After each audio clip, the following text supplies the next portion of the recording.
channel. I'm Michael Portillo. This is GB News, the People's Channel, Britain's news channel.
Good morning. Prince Andrew is under fire as it's reported the royal is linked to an alleged Chinese spy. Well, the person at the centre of the controversy is reportedly banned from entering the UK. So questions remain about the men's apparent friendship with the embattled Duke of York.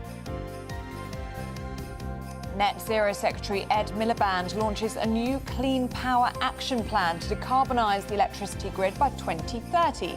But what does it mean for our energy bills? The NATO Secretary-General Mark Rutte issues a stark warning to the West. It is time to shift to a wartime mindset and turbocharge our defence production and defence spending.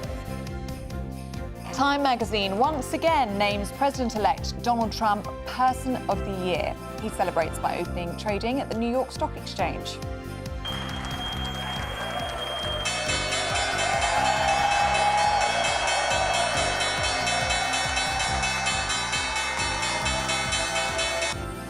Should there be freedom of movement for under-30s in the EU? We're debating whether it's a good idea after our very own Christopher Hope grilled Germany's ambassador to the UK.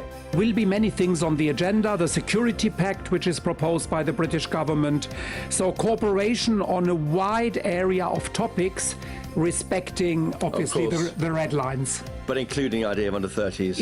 It will be included.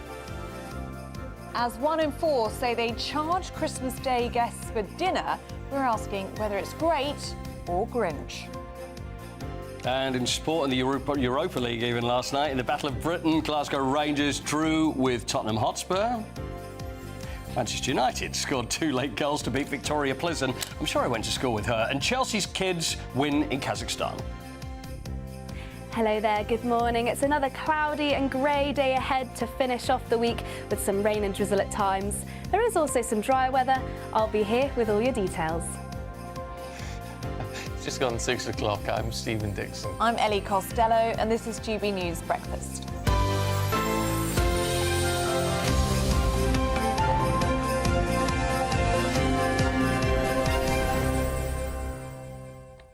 I don't know why I'm in a laughing mood this morning. Oh, I'm giddy as Are you well. delirious? Yeah, it could be. Yeah. Utter hysteria. Tired and delirious. Possibly, but we're going to be debating later on this. Should you Yeah, I know. should you charge your guests at Ridiculous. Christmas? I'm reading this article in the Mail. Oh, that's relevant for us. Yeah, that's something else.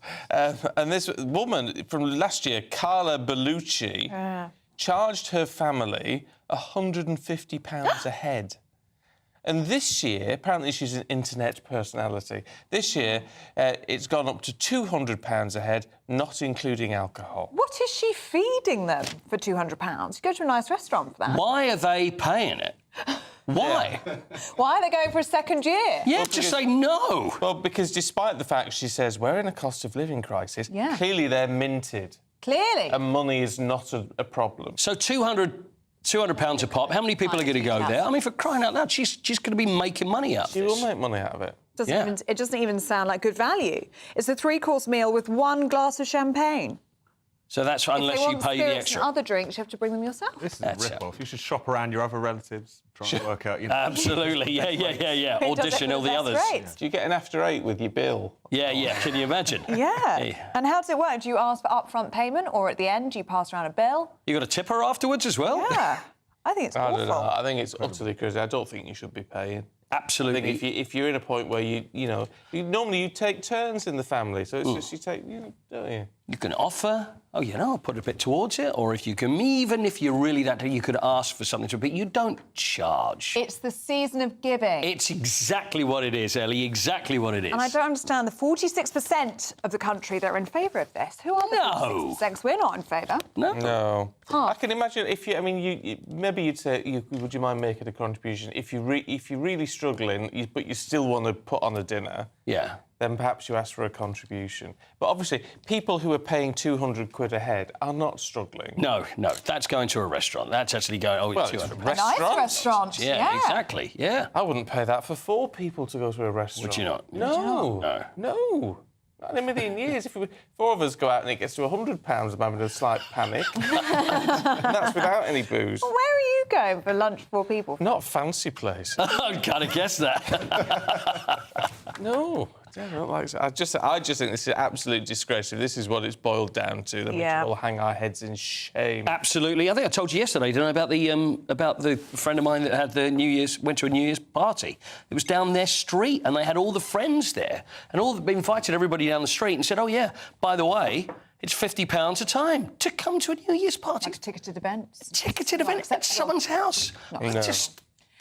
Anyway, this is going to be our debate in the 7 o'clock, and it's got us debating, so you're going to have an opinion as well. gbnews.com/you'll say, should you charge to host Christmas dinner? Would you charge? Yeah. Do you charge? Let us know if you do. Well, if you already... And if you do, how much?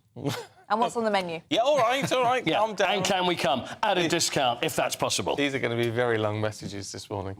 Right, this will get you talking today, because Yes. according to reports, an alleged Chinese spy who is suspected of having links to Prince Andrew has been banned from entering the UK on national security grounds. Yes, the man, known only as H6, was found to be a close confidant of the Prince and was reportedly invited to his birthday celebrations back in 2020. Well, the Home Office has accused the individual of covert and deceptive activity acting on behalf of the Chinese Communist Party. Well, Buckingham Palace has declined to comment. Let's talk to security specialist Will Geddes. What do you make of it, Will? Well, it's an interesting story, isn't it? But it doesn't really come as a huge surprise. Good morning, Stephen. Good morning, Ellie. This is a typical operation run by the Chinese government and the CCP to try and infiltrate into the highest echelons, not only within the political circles, but also within royal circles, to try and use it almost as a puddle jump from one area to another. And this is standard tradecraft for foreign agents. They'll try and get in at the highest level, and then from there, move to someone else and move to someone else. Because if I have the endorsement, for example, from you two, that's going to give me credibility to be able to talk to other people in the media world or other people within GB News or whatever it might be. So it's about affecting influence. But what they're preying on and have preyed on is, unfortunately, Prince Andrew and Fergie have a pretty terrible reputation for getting non-executive directorships or acquiring retainers from particularly China for their own personal benefit. And Will, looking at the details of this case, the details that we're aware of at least, it appears these two had quite a close friendship. Oh, yeah, very close friendship as well. I mean, one of the areas which I'm particularly concerned about, because quite often I will advise individuals who are in the public eye about the people that they associate with. And, you know, it's about doing good background checks and due diligence. And much like, you know, many women, if they're about to go on a date, they'll do a bit of a Google search on the individual they're about to meet to make sure they're not a serial killer. And where this has fallen down is that there are lots of sort of advisors beside Prince Andrew and Sarah Ferguson, who don't seem to be doing their job, or actually, to the contrary, seem to be doing an effective job of trying to bypass some of the controls which are in place to prevent things like this happening, and foreign state actors trying to gather intelligence or some sort of grace. I mean, it would seem that with all this, you can't sort of blame Prince Andrew for this, but do we draw from it all that he's perceived as a bit of an easy mark?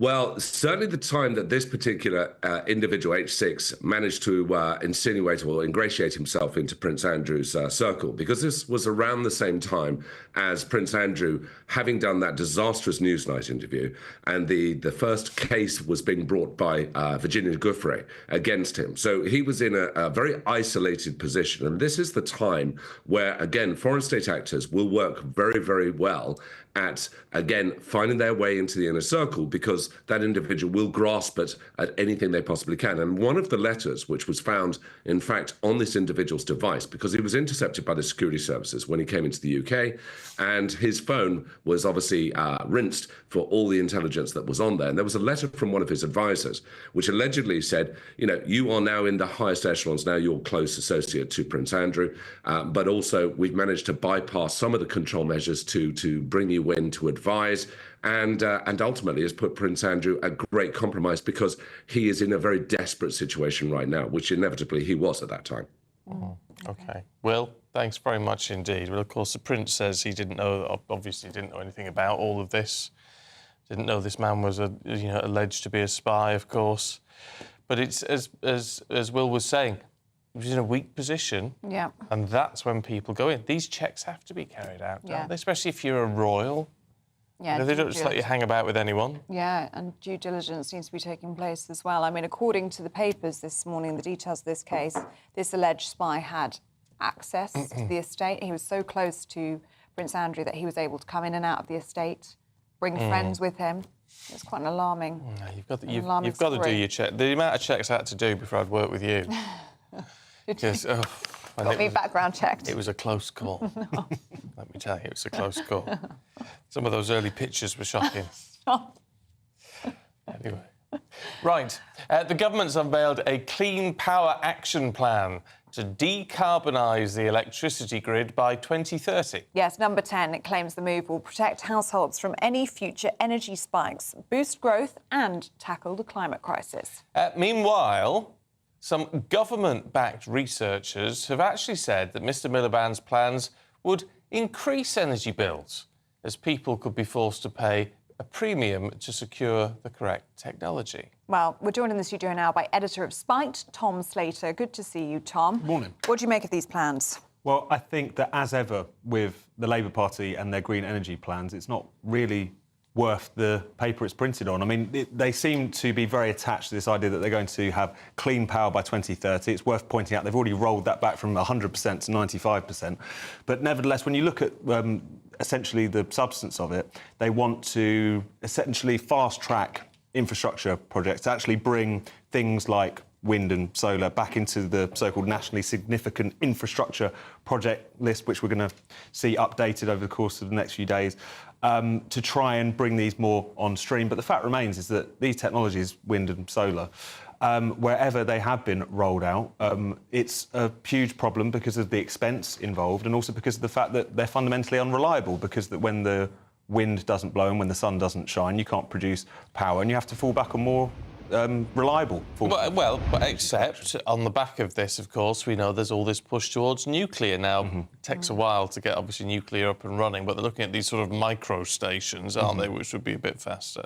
No, absolutely, and that's been a kind of the small modular reactors has been something which people have been very excited about for a number of years. I think if you're trying to do any kind of credible low-carbon energy system, nuclear is the obvious option, and yet the fact that we always come back to these unreliable renewables tells you that the penny hasn't really dropped with the Labour Party yet, is that you can either have cheap and secure energy or you can have so-called green energy. You can't have both. But I think where they're going to particularly come unstuck is they did make that pledge, didn't they, in the course of the election campaign, that people are going to see bills fall by about £300. The Tory party have reminded them of that particular pledge.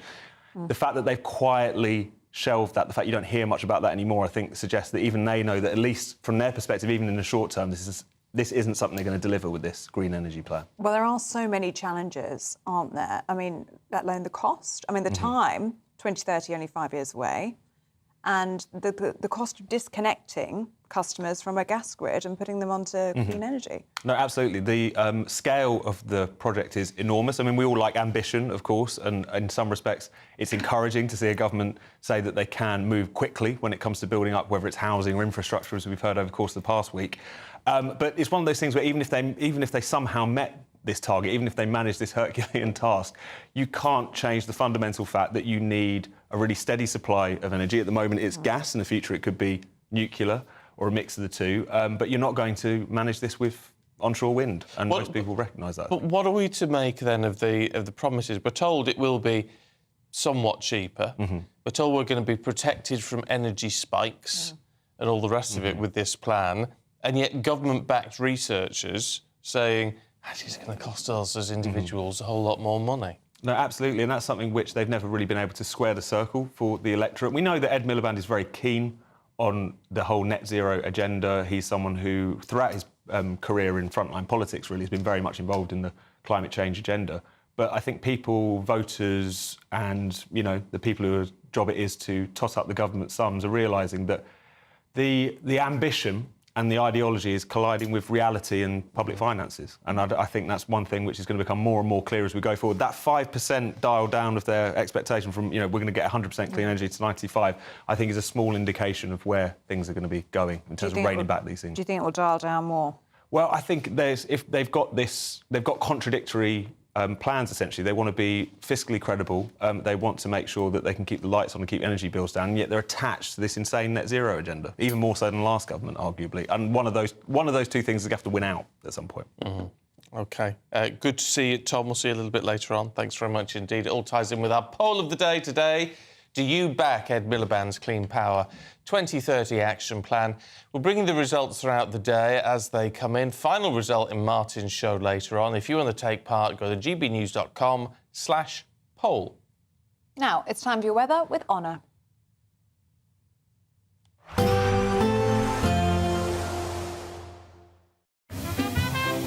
Heavy showers first thing will be followed by a warm, cosy day.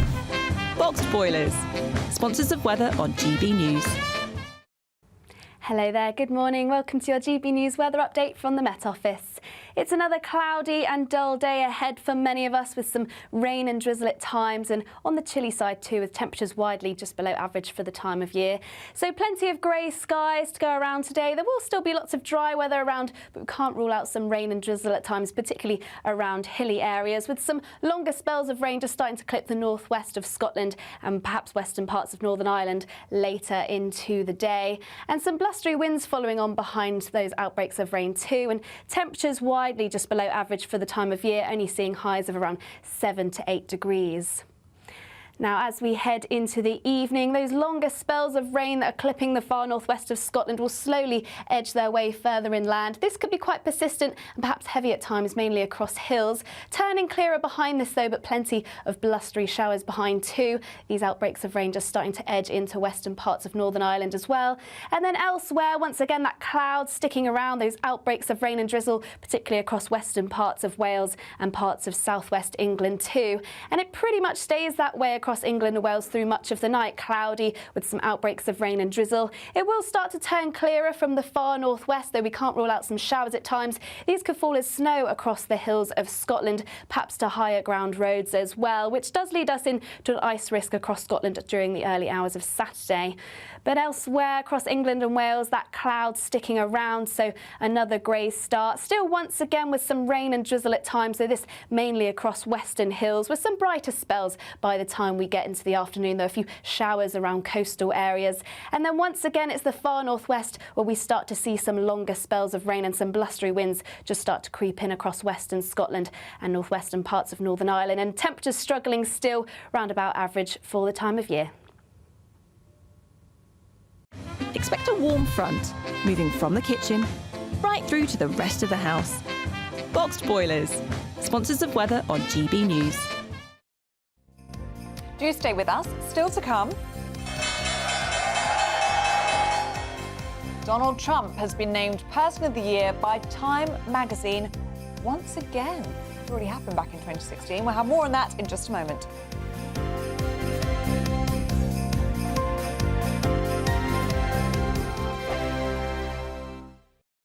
It's Patrick Christie's Tonight, and here we do things differently. It's explaining the absolute madness of this, doesn't it? It's explosive. I mean, this is very good. It's lively. 850. Your government sat there, Sean, and it did nothing. It's controversial. And the Middle East has been in turmoil since before I was born. It's everything you need to kickstart your evening. Everyone's had their Weetabix tonight. I love to see it. That's Patrick Christie's Tonight, weeknights from 9 p.m. Only on GB News, the People's Channel, Britain's news channel. Sunday with Michael Portillo from 11, only on GB News. Joining me now is food historian and author of Christmas with Dickens, Pen Vogler. Pen, let's start with Christmas Carol. Did A Christmas Carol change Britain's view of Christmas?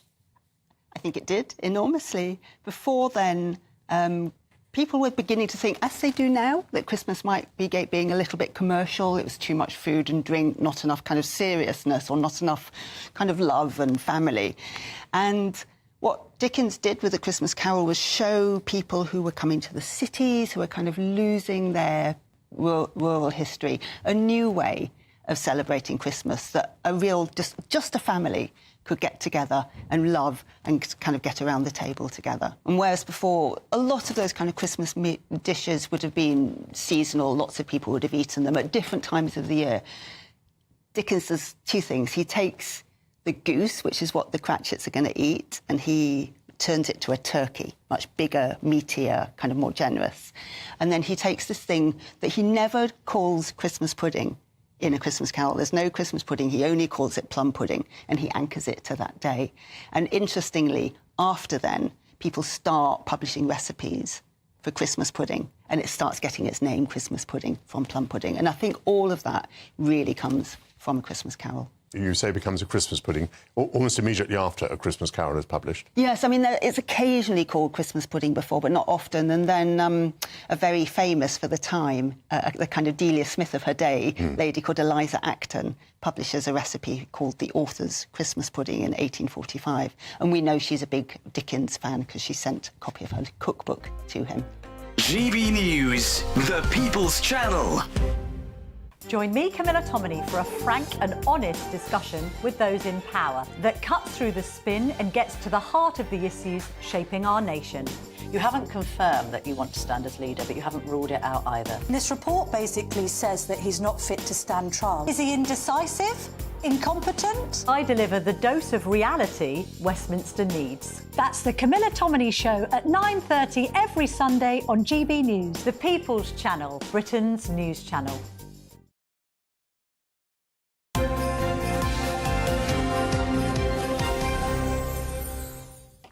Welcome back. It's 6:21 and we're heading across the pond now. Oh, good.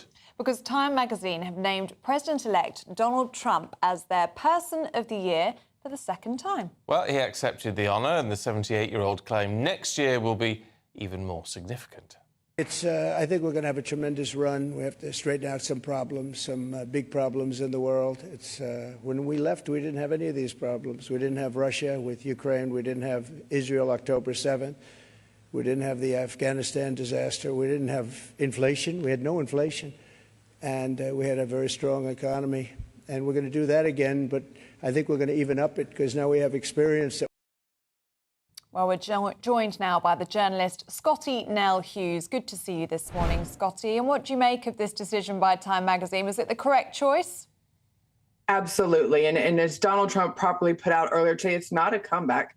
It's just correcting what is the wrongs has been over the last 4 years and what it's done to him and to his family. But let me also just point out how amazing it was. Donald Trump was the first president to ever ring the bell on Wall Street, on the stock exchange, how monumental that was. So the man that was supposedly pushed out of Washington, D.C. just 4 years ago is now so popular that he is being embraced by almost every demographic in the United States, except for Hollywood. We're still waiting for Hollywood to come around.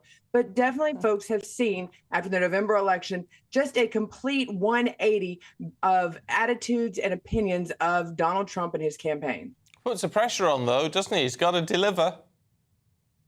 Absolutely. But let me just remind you, this time last year, he was facing 8 other Republican candidates in his primary, very well-known candidates who were governors of their states. He was and he had several cases that had already been launched against him that he was having to fight in court. He was absolutely having to deal with everything but really focusing on getting ready to be the next president of the United States. So for him to overcome everything he has done, not only this past year, but the past 4 years, then absolutely he is going to definitely has a long list of things he wants to do. He's already more optimistic and more charismatic than I think we ever saw even out of the 2016 administration, and is already starting to put into place not only his domestic policy, but his foreign policy and the people he's going to expect to carry out his plans.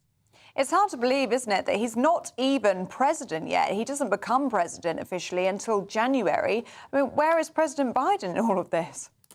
That was my question for you. I was going to ask you, we're playing where's our president right now? I mean, we've seen more of Kamala Harris and Jill Biden than we've actually seen of Joe lately. But that was to be expected. I think as Democrats are trying to figure out what the heck just happened in November and trying to figure out who's leading their part of these last few months. I mean, the only thing we know that Joe Biden is doing is issuing pardons, and he's doing that more than he's printing out paper to try to fight inflation in the country right now.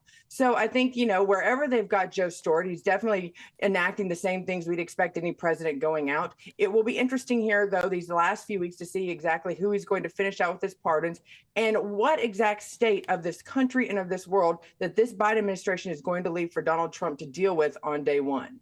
OK. Scotty, good to see you this morning. Thank you very much Thank indeed. Right, it's time for our massive giveaway. But before we give you the details, let's just, we love these two. We do. Cliff and Julie from Essex, who won the last big giveaway, Christmas on GB News. Here's what they had to say. My name is Cliff. And my name is Julie. And we won £25,500 gift voucher and a GB News goodie bag. When my phone rang, I was on cloud 9. I couldn't even finish my job. Amazing, just the best feeling ever. We can get everything we want. We can buy presents for friends and family. I'd say don't hesitate, do it. If you're not in it, you've got no chance of winning it. But we're glued to GB News. It's the best station ever. Merry Christmas, GB News! We love you! And we love you, Cliff and I just Julie. love the fact every time that comes on, she's like, these two, they'd do anything for you. You can just tell. You can just tell they'd do anything for you. You would, yeah. Salt the earth kind of people. Yeah, you really can tell. They'd do anything for you. Brings out your accent as well. Yeah, they would. They'd do anything for you. Because you're an Essex But that's how girl. you feel about Northerners. Maybe you just feel that about your people. No, but you can tell with Cliff and Julie, they just sound really nice people, don't Yeah, Cliff and Julie, if you're listening, get in touch. We Anyway. want to hear from you more. they? Well, look, good for them. They're going to have a great Christmas. How about They you are. having a fantastic start to the new year? You could win £50,000 in tax-free cash. Here's how you enter. Imagine getting the call to tell you that you've won £50,000 in tax-free cash, our biggest cash prize of the year.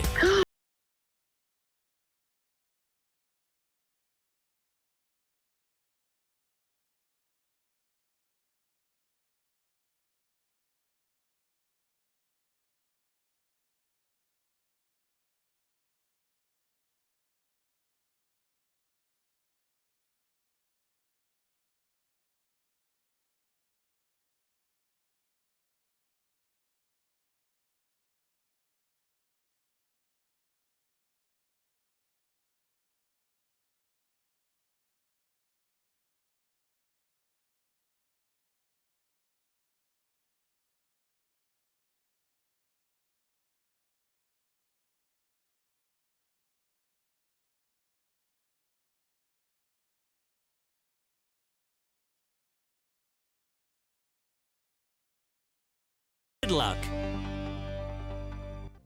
Yeah, best of luck to you. Now, still to come, Paul Coy's going to take us through all of the sport. That's next. The latest GB News travel.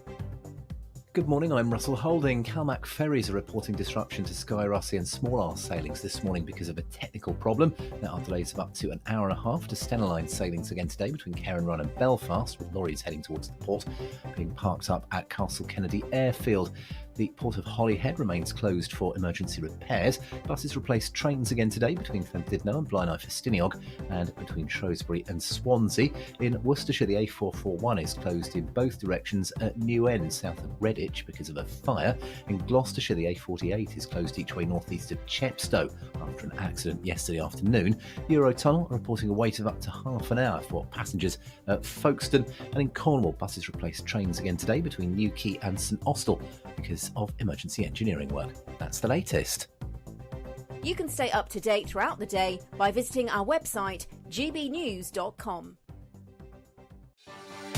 Martin Daubney, weekdays from 3 p.m. Locals in Abingdon in Oxfordshire have signed a petition to keep the name of their local pub, and it's called The Midget. Now, this comes after a university lecturer led an 11-month campaign to change the name of the pub, and the owners, Green King, have caved in. But locals are fighting back, and GB News spoke to one resident, Leanne Thompson, for her thoughts earlier today. I'm not feeling great about it, to be honest. You know, it's a pub that's been here for a very long time. It's called The Midget after a MG car, and they're changing it to the Roaring Raindrop, which a lot of people are not happy about. We know why they're changing it, but a lady apparently came in who was very upset at the offensive term for the name midget. But nobody here sees it as an offensive term. You don't see the midget and feel any kind of offence towards that. It's named after a car. If she was to actually come, she might actually know more about it, but apparently she's not even been into the pub. She's just heard about it and broadcasted on social media that she wanted the name changed because it's offensive, which as locals don't feel that way. It's the midget. It will always be the midget. And if you look, it's even still on Midget Close. So I don't know if they're going to change it to the Roaring Raindrop Close. Do you know, you should walk into the Midget now and go, do you serve shorts?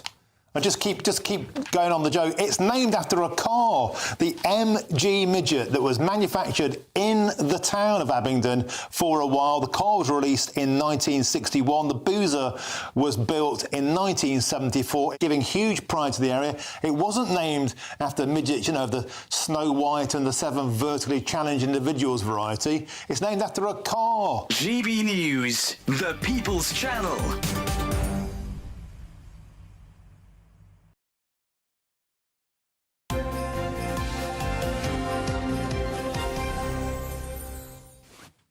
Welcome back to Breakfast at 6:30. It's sports time. We're talking Spurs, Coity, and it's not bad news.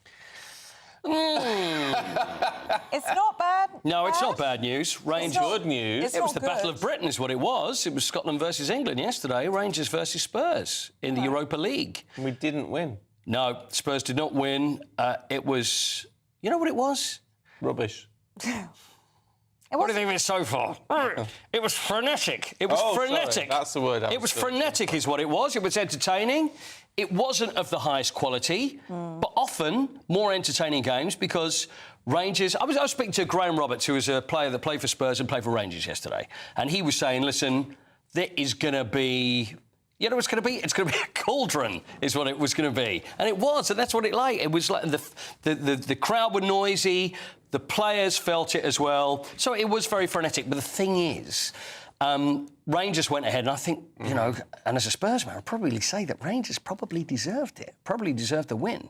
Timo Werner. Now, Timo, German player, German international, played at Chelsea and then he came over from Leipzig and he's still on loan at Spurs, has divided opinion at Tottenham Hotspur.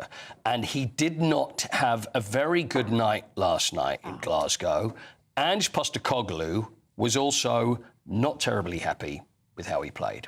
Ange? When you've got 18-year-olds, I think it's not acceptable to me. And I said that to Timo. He's a senior international, he's a German international. You know, in the moment we're in at the right now, it's not like we've got many kind of options. That I need everyone sort of, you know, to at least be going out there, you know, trying to give the best of themselves. And yeah, his performance in the first half wasn't acceptable. Interesting. That's tough talk. It is tough talk because often you get a manager don't want to dig any of the players out too much because then it may affect the players. But sometimes it may have the proper effect. You've got to deal with everybody in a different way. I wouldn't respond well to that sort of Would you not? So if someone said on here... If our bosses said that our performance was unacceptable, I think I'd cry. They have said that, to be fair. Not to my face. Have you... this is away from the sport, but I've had it. I've worked at a radio station, a big radio station, and a very famous boss that once I was on the air, the phone rings, and it says, Paul, don't think you did yourself any favours by what you just said. think you can do better. Yeah, fine. OK, no problem. Then it rang again. Then it rang again. And I think it was about 50 times over 3 days. By the end of it, I'm like this. Yeah. You know, and it's some people respond well for these things, some people don't. Yeah, I had a boss I crumbled. Did you? Do you have that as well? I had to come off the show during sport to be told what was I wearing. I looked like a 1970s DJ. Was that when you had that opened top shirt with the big medallion when you were trying to read the news? It was a suit and tie set I'd bought from Next for a wedding. It was perfectly nice. Oh, dear. And I was told you look like a 1970s that's DJ. mean. Oh, dear. So, Ellie, you've never had any of this? Oh, well, not yet. There's still time. Yeah, OK. Plenty of time. Manchester United beat Victoria Pleasant 2-1. They came back from a goal down. Rasmus Højlund came off the bench to score twice. There was a bit of argy-bargy there. Oh, no. There was a bit of argy-bargy between two Manchester United players. So Højlund and Amad Diallo. Højlund complained that the ball was not passed to him. Oh, no, it was Diallo because he said Diallo should have passed to him. Yeah. And then it was about a minute or so later, it was the reverse. So then you had Højlund would refuse to pass to Diallo. Does that make sense? No, not at all. One wouldn't pass to one, and the other one then took umbrage and decided the other way. But Ruben Amorim, the Manchester United manager, he liked the fact that they had an argument. This is what Ruben had to say. For me, it's perfect. We need to feel something. You know, in this moment, we need to feel something. If we need to fight each other, it's like a family. For me, it's a very, very good sign. We need to feel something, and that is important. It shows that the players care. After that is clear. When you don't care, you don't do nothing. When you care, you fight. I disagree with that. Yes, that's nonsense. Practice. It's nonsense. You bonkers, Ruben. Yeah, because if the player doesn't pass to the other one just because he doesn't like him, that's not good for the team. And they start arguing. That's not good. That's not a good thing. So anyway, that's nothing. I'm just trying to brush over that. Astana 1, Chelsea 3. Chelsea's kids won over in Kazakhstan. And it was cold. Of course it was, yeah. It's always cold there, isn't it? It's so far away. -11, though. It was -11? I didn't even know it was -11. Well, I did. No. I've been reading into the details. That's on the very... screen. Where the devil is in the detail. Cole Palmer's not in the squad. 4,000-mile round trip. It's too far. It's a long way to go. And then they're going to play again on Sunday.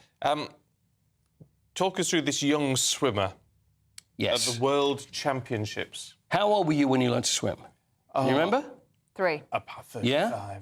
30. No, well, I mean, I don't know, 9 or 10. Yeah. You remember? No, you would have been in the pool way before. No, darling, no.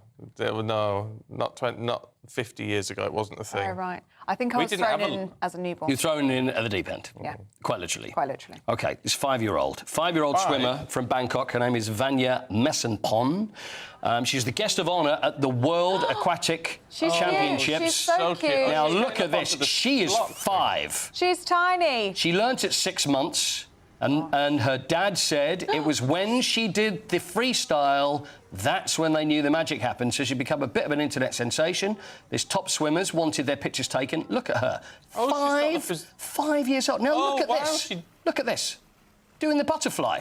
Oh, that's unbelievable. That is scarily good, isn't it? She's going to be a major champion, isn't she? I think she'll be washed up by the time she's 9. It's all going to be over for her. I mean, the only downside is she can't get herself out the pool. She has to be pulled out. I know. She has to be lifted out. I know, but look at the little She's thing. phenomenal. Oh, she's a cutie pie as well. If you're listening on the radio, just imagine a cutie pie that swims like an Olympian. Yeah, a 5-year-old. Look, there we are doing... Well, it's kind of backstroke there, isn't it? Pushing whatever that herself is, backwards, it's great. Yeah. Doing the whole 50 metres. But, yeah, she's a guest of honour. There's one for the future. 5 years old. I hope he's not a pushy dad, because I know you get these pushy I'd imagine parents, he probably sporty is. parents. Right, 4 o'clock in the morning, off we go to the pool at If she's 5. swimming like that at 5, I'm going to suggest perhaps the parents are pushy. Yeah, I think you're probably right. Yeah. Yeah, but She'll be at the Olympics in 10 years, though, so good for her. She is phenomenal. Was... Lovely. That's very nice to see. God love her. There you go. Very nice. Thanks, right, Boydie. Paul, we'll see you a little bit later on. We've got the papers heading away in just a minute with Candice Holdsworth and Charlie Rowley.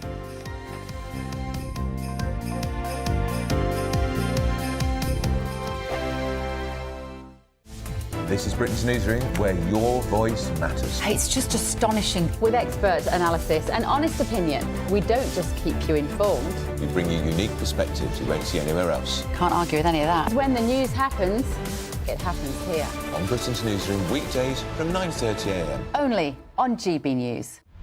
Britain's Newsroom, weekday mornings from 9:30. It's about Generation Z spending 6 hours a day online. Generation Z, which age group is that? That's 16 to 24. OK, great. Now, this could explain why there's 1 million young people aged between 16 and 24 not working. work. Yeah. And I did a TV show yesterday, and we're talking about it, and the lefty person I was on with was making excuses for the fact that we've got 9 million people unemployed. And this woman, this mom, rang in, and she was hilarious. And I thought she was going to have a go at me. She said, "Carol Malone." I thought, here we go, another one. And she goes, "You are absolutely right." She said, "I've just thrown my son out of the house, who's 24. She said, my husband and I, she said, we worked all our lives, 2 jobs, to get him to college, to get him to a private school. Yeah. She said, he hasn't worked a day. No. And his attitude was, why should I? And you think... And she said he spends all day online. On his phone. All he's Because doing. we would have gone to get a job because we were bored. And the trouble is, Jonathan, the younger generation are never, ever bored because the algorithms keep them stimulated. Well, the dopamine hits keep coming. I think it's actually a problem for all of us. Yeah. You know, now for anyone, if you just have a moment to yourself, a lot of people of all ages, what do we reach for? We reach for our phones, particularly for those. Obviously, if we're with a friend, we'll talk to them. Your age group, you're not talking about... I know that. I've spoken to a lot of people who are in their 50s and 60s who also will just, you know, if they have a free month on the tube or whatever, they'll just look at their phone and read. And it's actually terrifying because on the iPhone every Monday it tells you how much time you spent on your phone the previous week, and it's How much for you? On average per day? Fair few hours. I mean, a lot of that will be work. What's a ballpark? Oh, more than 5? Occasionally 5. Yeah. Well, better things to do. Spending 6 hours a day. Do you never read a book? Well, that'll be at night time. GB News, the People's Channel. In the GB Newsroom, we bring you the news as it happens. With our team of dedicated journalists across the UK. We're ready to keep you up to date with what's happening every half an hour, every single day. Bulletins here on GB News. The People's Channel. Britain's news channel. Every Saturday, 10 till 12, we'll bring you all of the news that you need to know. We'll also remind you that there is so much to smile about. It's my favourite time of the week. I get to relax, enjoy some light-hearted stories, and let Ellie teach me about fashion too. That's Saturday Morning Live, every Saturday, 10 till 12. Only on GB News, Britain's news channel.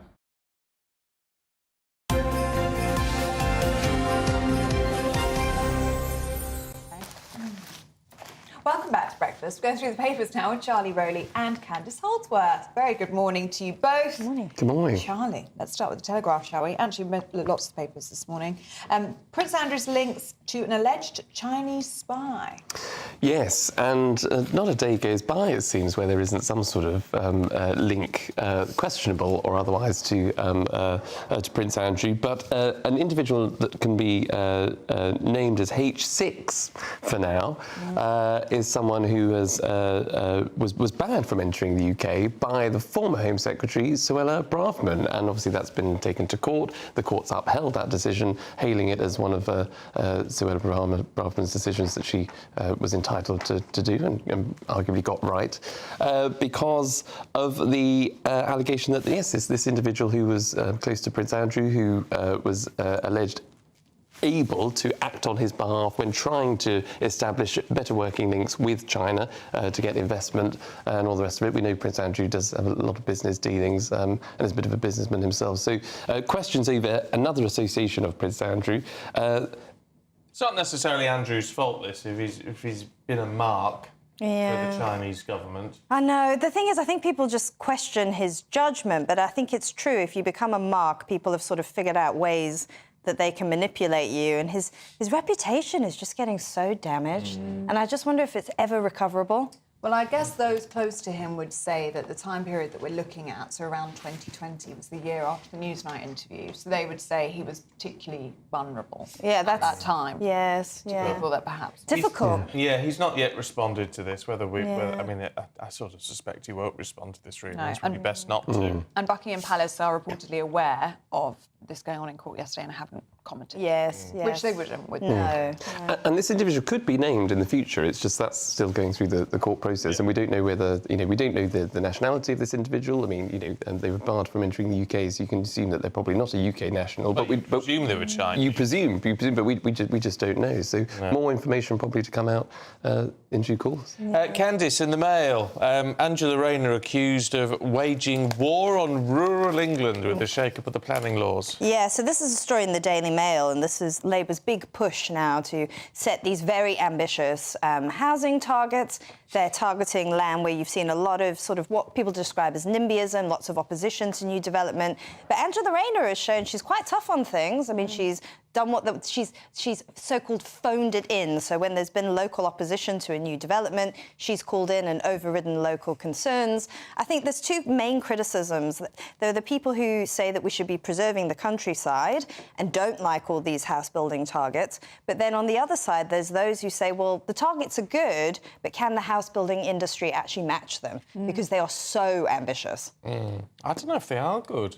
You don't think so? I'm afraid I'm one of those who thinks, are we going to just completely concrete over our green and pleasant land in the next 50 or 60 years? You know, at what point do we say enough is enough? Well, that's the argument. I know it's a bit NIMBY. Well, that's the. I mean, the trouble that we've got in this country with our planning laws is that green belt and what's allocated as green belt actually isn't always that sort of green and pleasant land that we think about. It's actually quite derelict or it's disused, and therefore it could be earmarked for development. But I think what's happening is that there's still this pressure cooker of housing development in the south and the southeast, and that's what puts pressure on local communities, on local councils. That's why councils tend not to approve local planning applications, because they don't want to see the erosion of their community. They don't want to see this growth where they don't have the public services. I mean, I would like to think, I know I've spent a bit of time in that department previously, but I'd like to think we can be more strategic in just everything that we do in this country through house development, building more homes, public services, infrastructure. The more homes and pressure that we're putting on the south and the southeast actually is the opposite to levelling up, when I think you actually probably want to create more opportunities, more housing, a new airport maybe in the north of England to rival the north and the south, to get that economic sort of distribution and prosperity throughout the whole country. This is a double-edged sword, and you're quite right, and a lot of these communities need more houses to allow people who've grown up there to stay there if they choose to.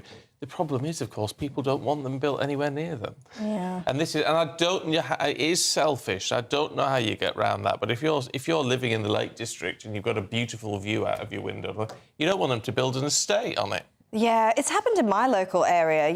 There've been all these proposals to build thousands of new homes, but people have opposed it on the basis that there's not going to be new schools, there's not going to be new GPs. Those are real concerns. Those are not irrational concerns. I'm very torn on this whole thing. In some ways, I think growth is good, industry is good, jobs are good. I mean, she's had data centres built that needed to be done and that have been held up for years.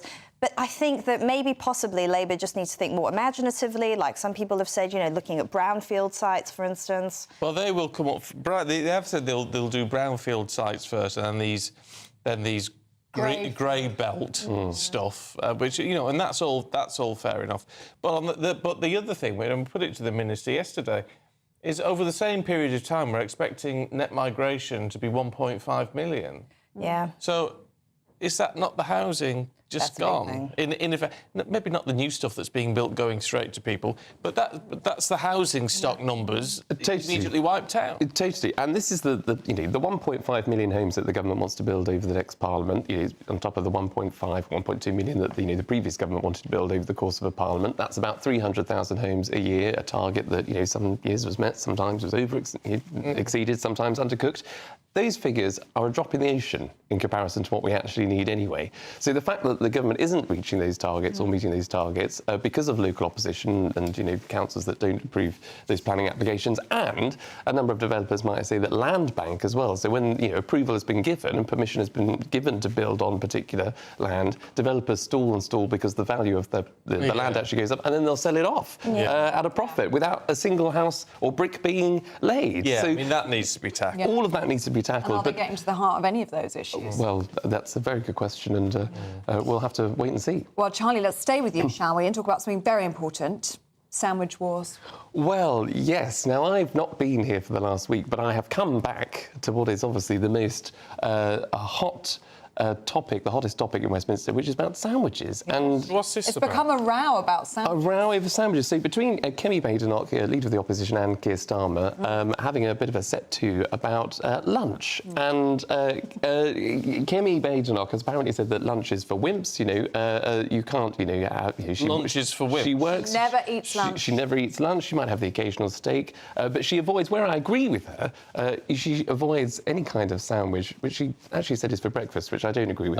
Sandwiches are not for breakfast. No, she's not wrong there. I think a bacon or a sausage sandwich. I see. Yes. I'm all for that. Yes, Yeah. yes. No, I like a sausage sandwich in the morning. But what I don't like is soggy bread, and neither does she. That is the most repulsive thing, actually. Soggy bread, wet bread is awful. But Keir Starmer shot back and said, actually, no, lunch is a great British tradition, which I thought was you.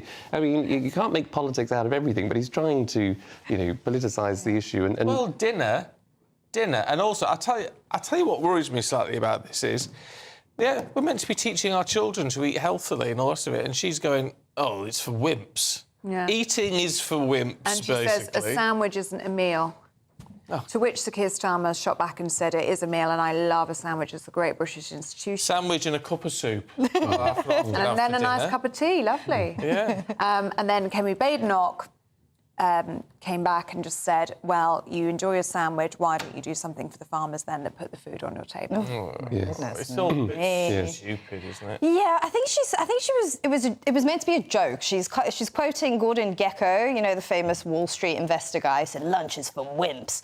But I don't think it came across in print, and people have sort of really reacted very strongly to it, when I think she meant it in a light-hearted way. I don't think it was meant seriously. No, but this is the problem.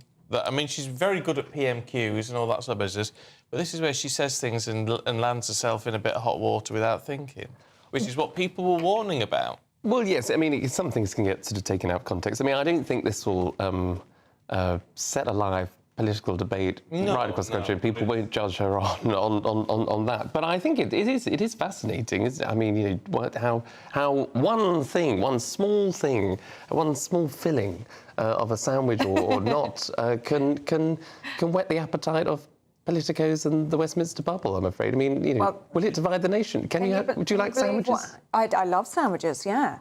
Can you believe this is what Number 10 were asked yesterday is, well, if he likes it so much, what are his favourite fillings in a sandwich? And Sir Keir Starmer, of all the questions to ask Number 10 yesterday, they probably didn't think they'd be answering what's the Prime Minister's favourite sandwich filling. But the spokesman added that Sir Keir Starmer enjoys a tuna sandwich and occasionally a cheese toastie. Well, he was criticised. I remember there was a very serious article in the Evening Standard about his choice of lunch because he had a salad and a packet of crisps, and it became a whole thing about how he's not eating healthily and he's not having a balanced lunch. What example is he setting? I think he needs to calm down a bit, actually. I think, you know, we all know Keir Starmer to be that sort of, you know, man full of, you know, excitement and, you know, you're setting the world on fire and, you know, great charisma. I think he needs to tone down everything, really, including his lunches. Cheese and onion, frankly. Yeah. Cheese and fresh onion. Ooh, lovely. That's a good idea. Oh, do you know what? Nigel Farage has weighed in on this. Well, he has. Well, so should we have a little listen to that? The leader of His Majesty's loyal opposition, Kemi Badenoch, says that lunch is for wimps. Well, I tell you what, I think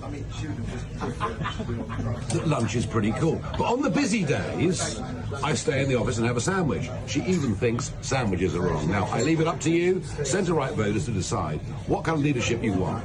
Lunch is for wimps or me? Cheers, everybody. Yeah, well, it's Nigel having a liquid lunch, which is he likes the no boozy great lunch. surprise. Well, you know, I'm sure we've all been there once or twice, maybe in politics. But isn't that fascinating? That even something as, you know, a small fry or small chips as a sandwich, Nigel is able to, you know, just do something that I think allows people to just think, oh, you know, what a guy, and just, you know, there is political comms within there. It's man of the people stuff, whether you agree with him or not. Exactly. There's a realism to it. Most of us have dinner at dinner time and then tea. Sorry? I beg pardon? What? What? Dinner is lunch and... You have breakfast, dinner and tea. You have breakfast, lunch, dinner. Oh, no. You do? Sorry. It's the North-South divide. Sorry, no. Can we have a look at Christmas cards? They're so last year. Yes. To John Lewis. Who would buy their Christmas cards at John Lewis? You have to be loaded. Yeah, so this is a story in the Daily Mail, and it's talking about the sad decline of the Christmas card. No one's buying Christmas cards anymore. No one's sending them. Yes, they are. Stephen is. Well, anecdotally, no one's sending Christmas cards. Like in my world, everyone does like those little digital cards now. No. Everyone just sends it on Christmas Day. You get like this quite well-made little digital thing saying Happy Christmas, but no physical cards. You're not getting physical cards? They have petered out. It was getting less and less and less. We've had loads. You cards? I've got one from you. Is that it? Yes. You've got one from Stephen? Yes. You've sent your cards. mine must be lost in the post. Is it lost in the post? Is it lost in the post? Who sent you cards? You said we've had loads of cards. From who? Friends. I'll pull the other one. Christmas. I haven't sent my. I haven't bought cards. No, neither have I. Have you bought cards? No, I also haven't done it because I don't know. It's just like over the years, it was like older relatives would send it to you, like no one the same age. Normal people still send cards. Your thoughts, please, online. Right, that's it. Thank you both. Here's the weather.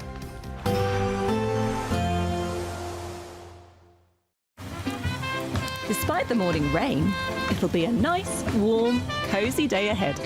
Boxed heat pumps, sponsors of weather on GB News. Hello there, good morning. Welcome to your GB News weather update from the Met Office. It's another cloudy and dull day ahead for many of us, with some rain and drizzle at times, and on the chilly side too, with temperatures widely just below average for the time of year. So plenty of grey skies to go around today. There will still be lots of dry weather around, but we can't rule out some rain and drizzle at times, particularly around hilly areas, with some longer spells of rain just starting to clip the northwest of Scotland and perhaps western parts of Northern Ireland later into the day. And some blustery winds following on behind those outbreaks of rain too, and temperatures widely just below average for the time of year, only seeing highs of around 7 to 8 degrees. Now, as we head into the evening, those longer spells of rain that are clipping the far northwest of Scotland will slowly edge their way further inland. This could be quite persistent and perhaps heavy at times, mainly across hills. Turning clearer behind this though, but plenty of blustery showers behind too. These outbreaks of rain just starting to edge into western parts of Northern Ireland as well. And then elsewhere, once again, that cloud sticking around, those outbreaks of rain and drizzle, particularly across western parts of Wales and parts of southwest England too.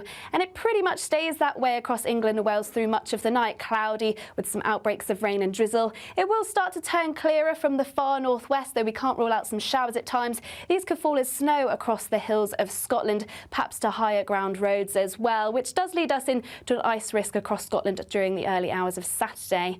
But elsewhere across England and Wales, that cloud sticking around, so another grey start. Still once again with some rain and drizzle at times, so this mainly across western hills, with some brighter spells by the time we get into the afternoon, though a few showers around coastal areas. And then once again, it's the far northwest where we start to see some longer spells of rain and some blustery winds just start to creep in across western Scotland and northwestern parts of Northern Ireland, and temperatures struggling still round about average for the time of year. There will be a light breeze in the morning, leading to a warm front.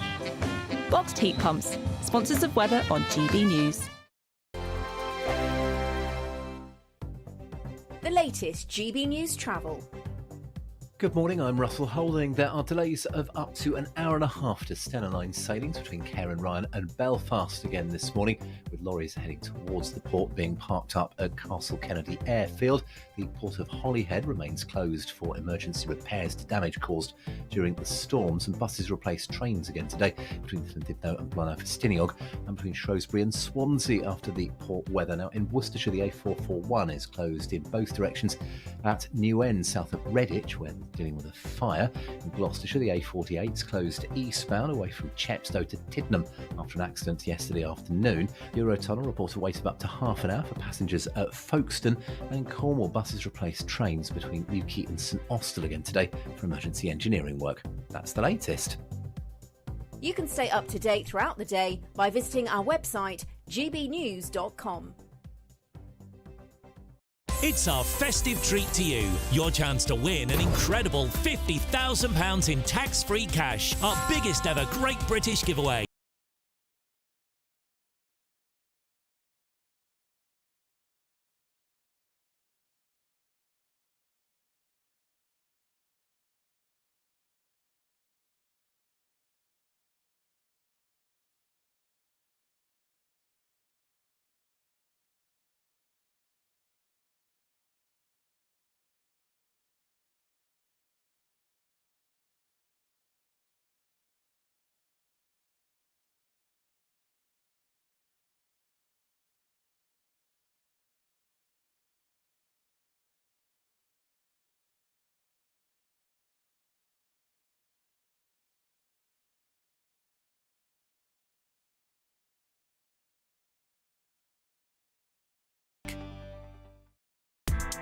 Join me, Nana Akweer, for an informative, interactive news programme with a difference. It's fun. No, he didn't say that, though.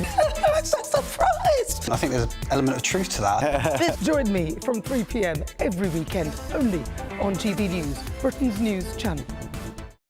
If you want your news to be straight talking... This is the nightmare for the Conservatives again. Down to earth. It's not just Nottingham where this is happening, is it? And most importantly, honest. Hard-working, middle-class taxpayers, they'll get their book thrown at them. Then catch me, Martin Daubney, Monday to Friday, 3 till 6 p.m. on GB News, Britain's news channel. Nightmare commute? Kick it up a gear with GB News Radio. You can listen online and on DAB+ and on the GB News app. We're also on TuneIn and the Radio Player apps. From the school run to rush hour, get revved up with GB News Radio. We are the People's Channel, Britain's news channel.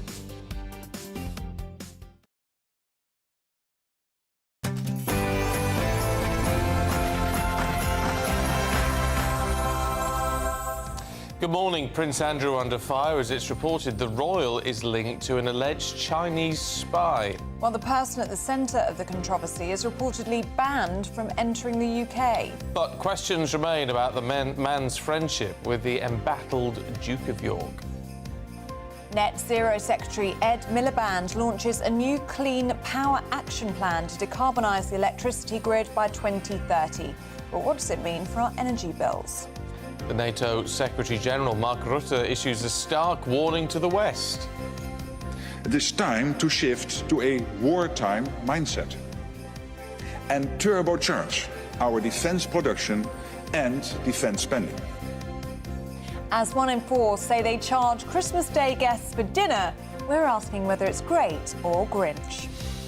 The King will host his biggest family Christmas ever. I wonder how much he's charging for that. We're getting the lowdown on the much-coveted guest list. And in the sport, in the Europa League last night, the Battle of Britain, Glasgow Rangers drew with Tottenham Hotspur.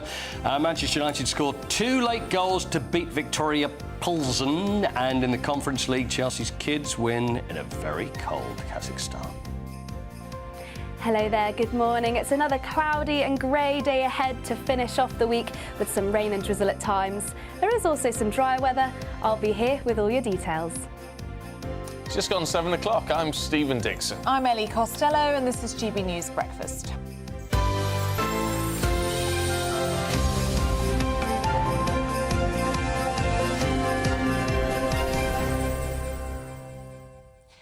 So 3 French hens, 2 turtle doves and a partridge in a pear tree, right? Yeah. Well, apparently the turtle doves, it could be very difficult to find 2 turtle doves in Britain. What are turtle doves?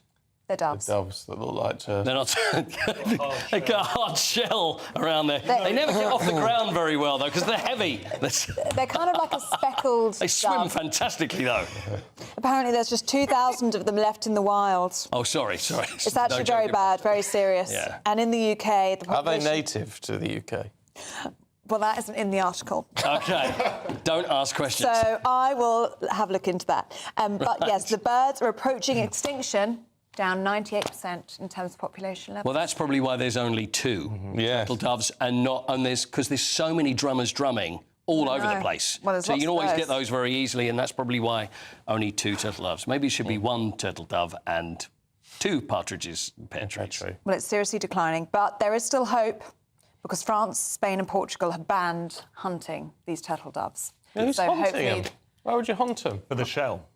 Yeah. They make good ashtrays. Yeah. No, that's a fair point. Make wonderful shoes. Very good. Very good. Anyway, don't say don't come out with useful things. She's not impressed, are you? No. She's not Very impressed. serious. We've The poor mocked her turtle story. doves. They're down 98%. Numbers are falling. Since when? That's also a great question, which I don't know the answer. Past 3 decades. Look, it's only 38 years. that much in the paper. Research segment. No, she didn't know. This is, She's seen the headline.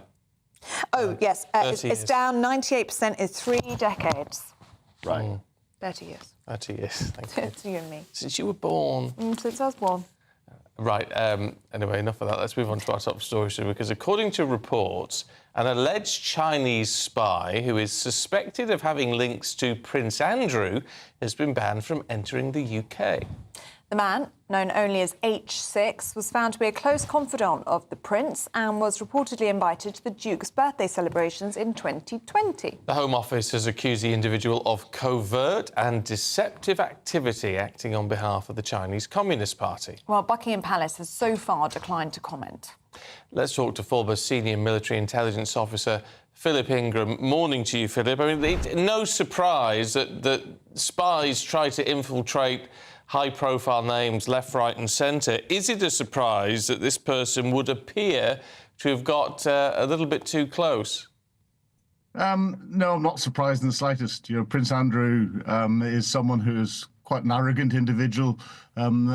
He's quite overt in his business deals, and China is very prolific in what it's trying to do, especially around this sort of time. You know, this wasn't the first incident during that time of the Chinese getting someone into a very influential position. And it shows, I think, that the overwatch provided by the security service, MI5, was working successfully.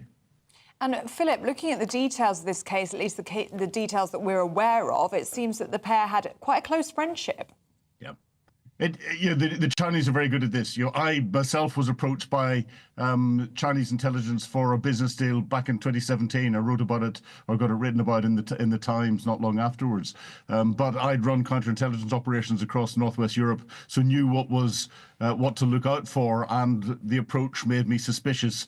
And I played with the individual a little bit to confirm my suspicions.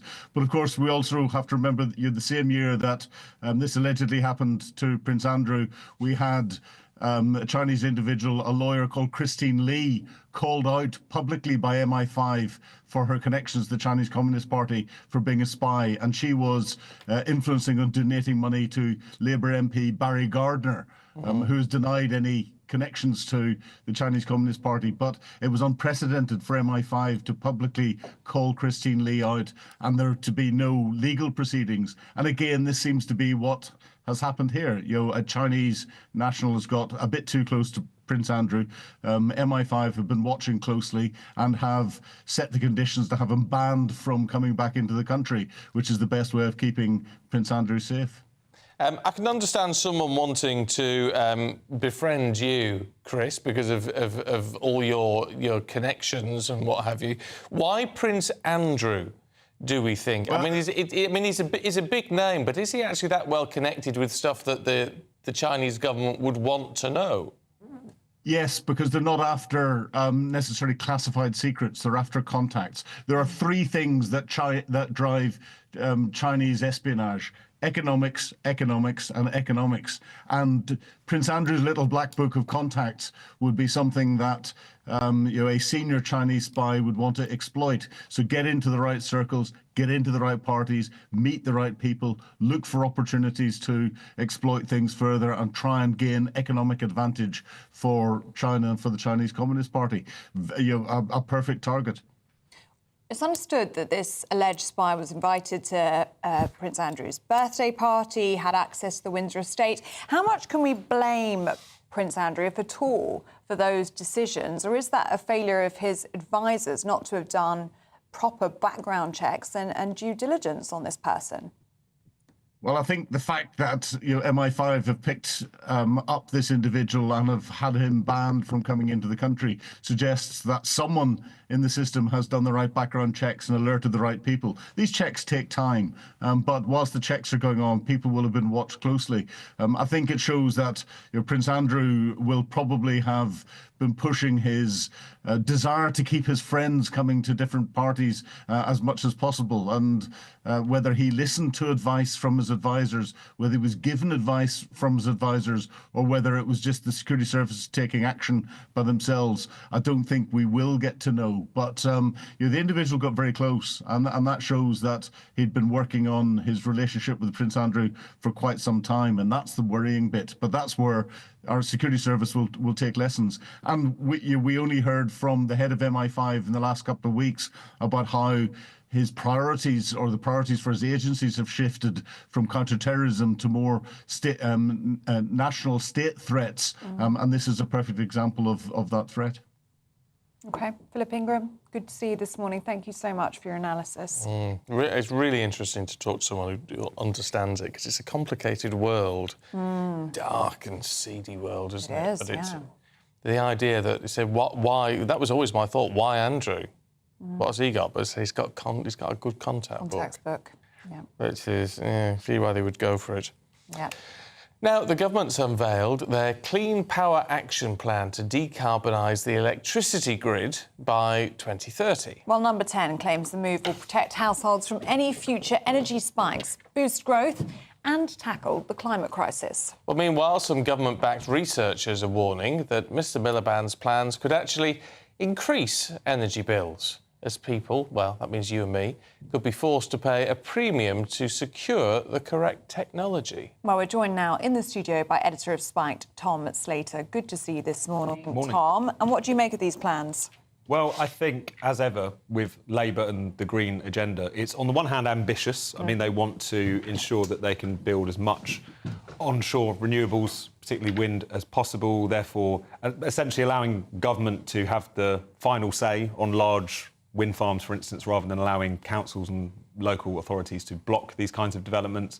Really hoping that will kind of unlock investment from the private sector, and to this end of decarbonising the energy grid by 2030 by at least 95%, which is a slightly worked down target that they're aiming for. So you could say this is all very ambitious, but ambitious for what? I mean, if you look at across Europe at the moment, if you look at a country like Germany, which has really embraced the green agenda, which has really tried to move towards renewables, all while actually dialing down its nuclear capability. It's been in the midst of deindustrialising. You know, the former kind of economic powerhouse of Europe has really hit the skids economically because it has embraced over many decades the kind of agenda that Labour are very much in favour of.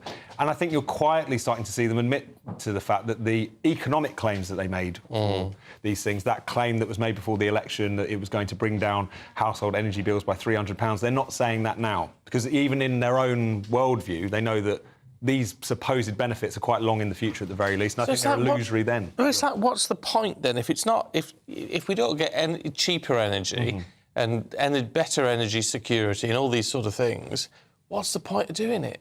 Well, the point is that environmentalism is essentially saying that there are some things that are more important than living standards. When you boil it down, it's to say that there is this overriding objective, which is saving the planet, and therefore whether or not people have to change their lifestyles, whether or not they have to put up with higher energy costs, that's just part of the deal. I think there has been a part of kind of centre-left politics which has tried to square the circle, which has said this is actually a big economic opportunity.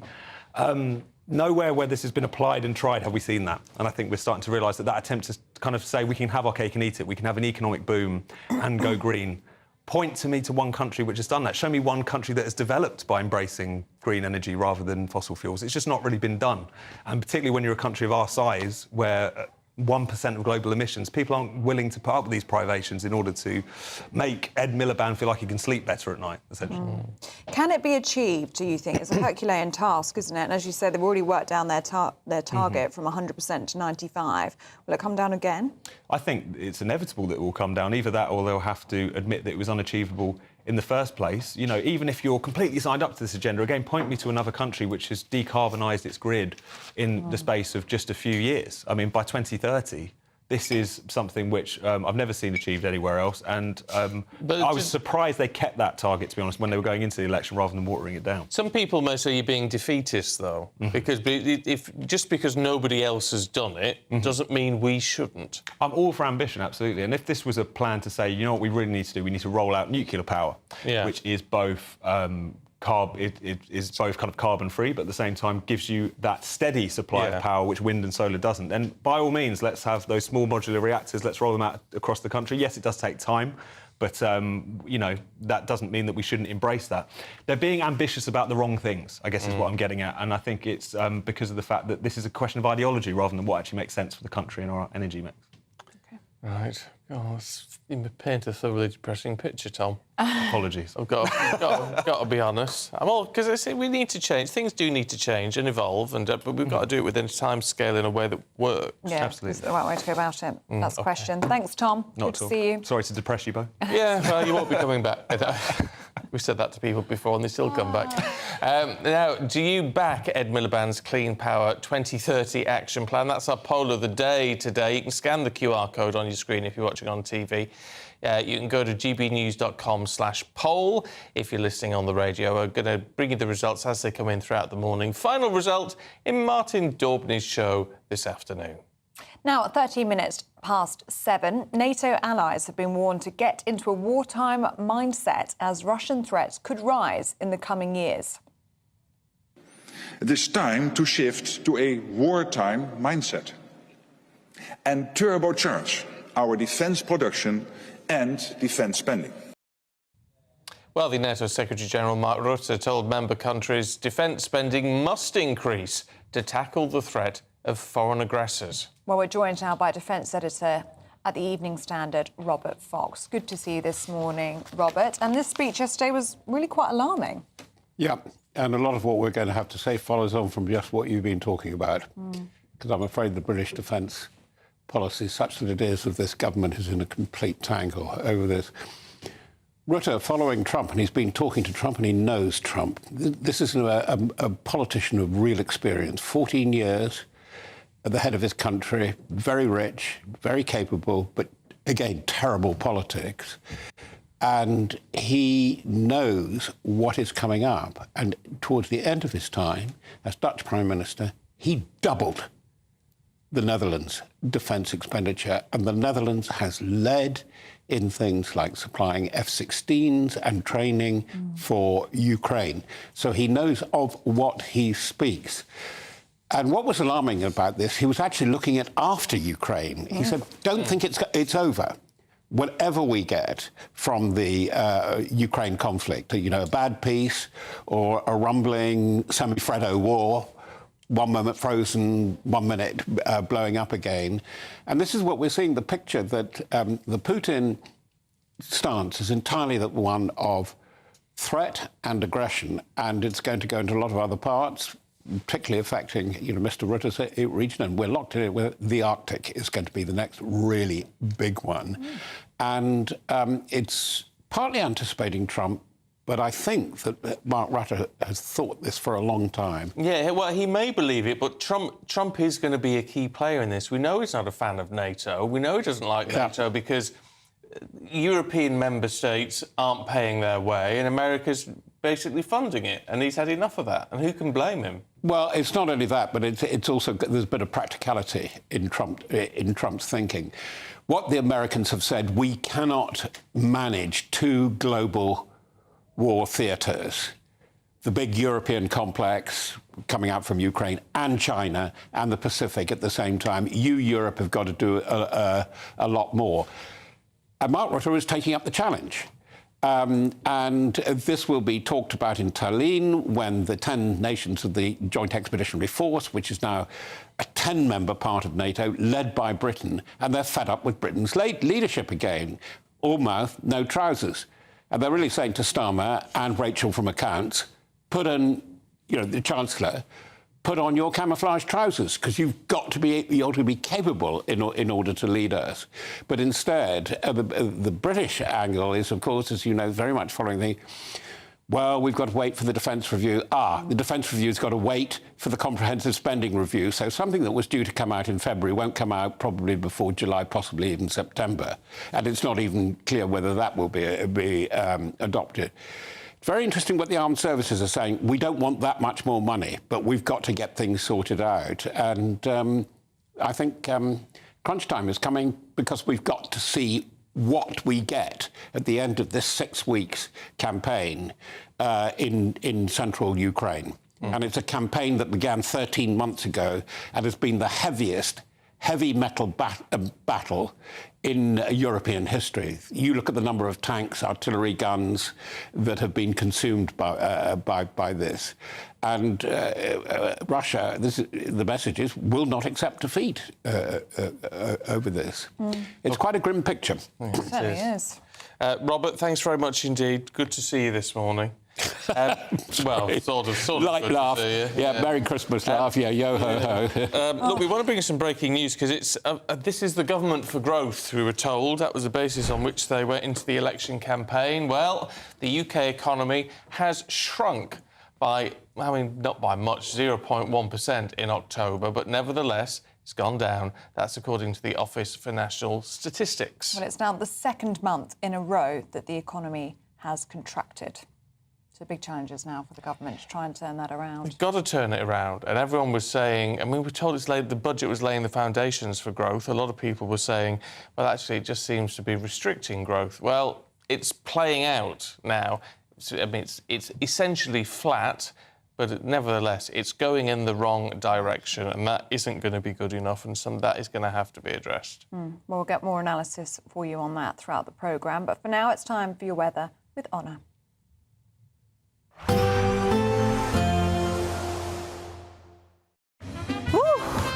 A chilly start will give way to a lovely, warm afternoon.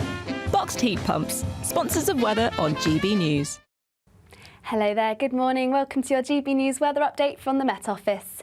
It's another cloudy and dull day ahead for many of us, with some rain and drizzle at times, and on the chilly side too, with temperatures widely just below average for the time of year.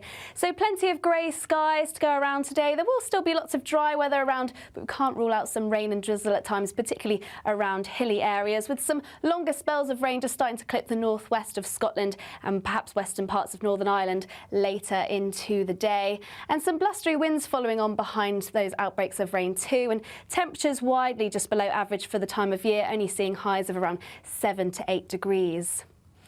Now, as we head into the evening, those longer spells of rain that are clipping the far northwest of Scotland will slowly edge their way further inland. This could be quite persistent and perhaps heavy at times, mainly across hills. Turning clearer behind this, though, but plenty of blustery showers behind too. These outbreaks of rain just starting to edge into western parts of Northern Ireland as well. And then elsewhere, once again, that cloud sticking around, those outbreaks of rain and drizzle, particularly across western parts of Wales and parts of southwest England too.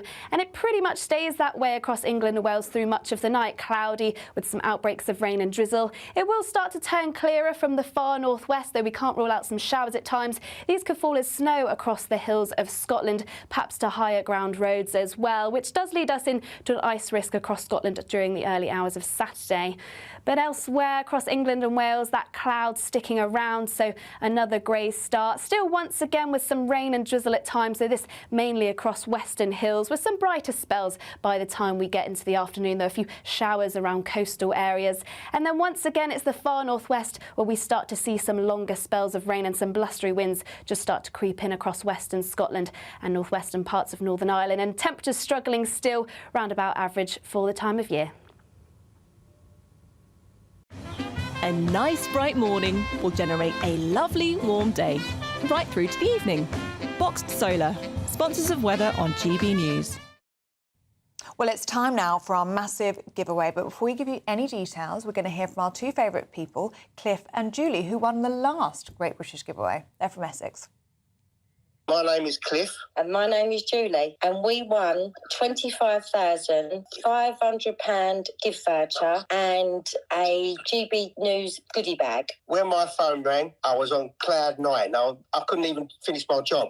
Amazing, just the best feeling ever. We can get everything we want. We can buy presents for friends and family. I'd say don't hesitate, do it. If you're not in it, you've got no chance of winning it. But we're glued to GB News. It's the best station ever. Merry Christmas, GB News! We love you!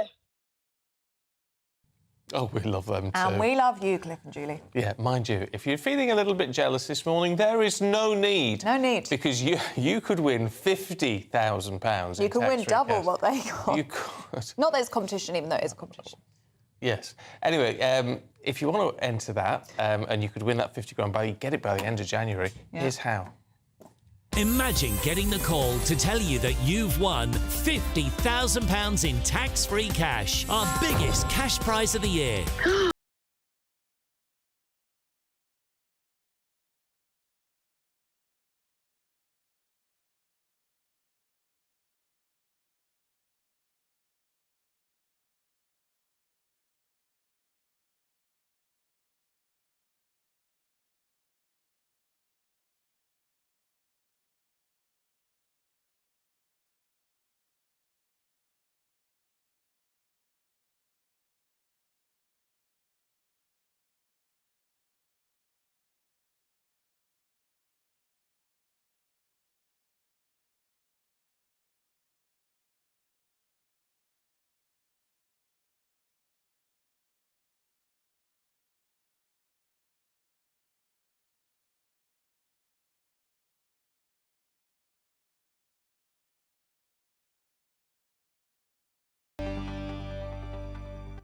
Yes, best of luck to you. Now, still to come, would you charge your Christmas Day guests for their dinner?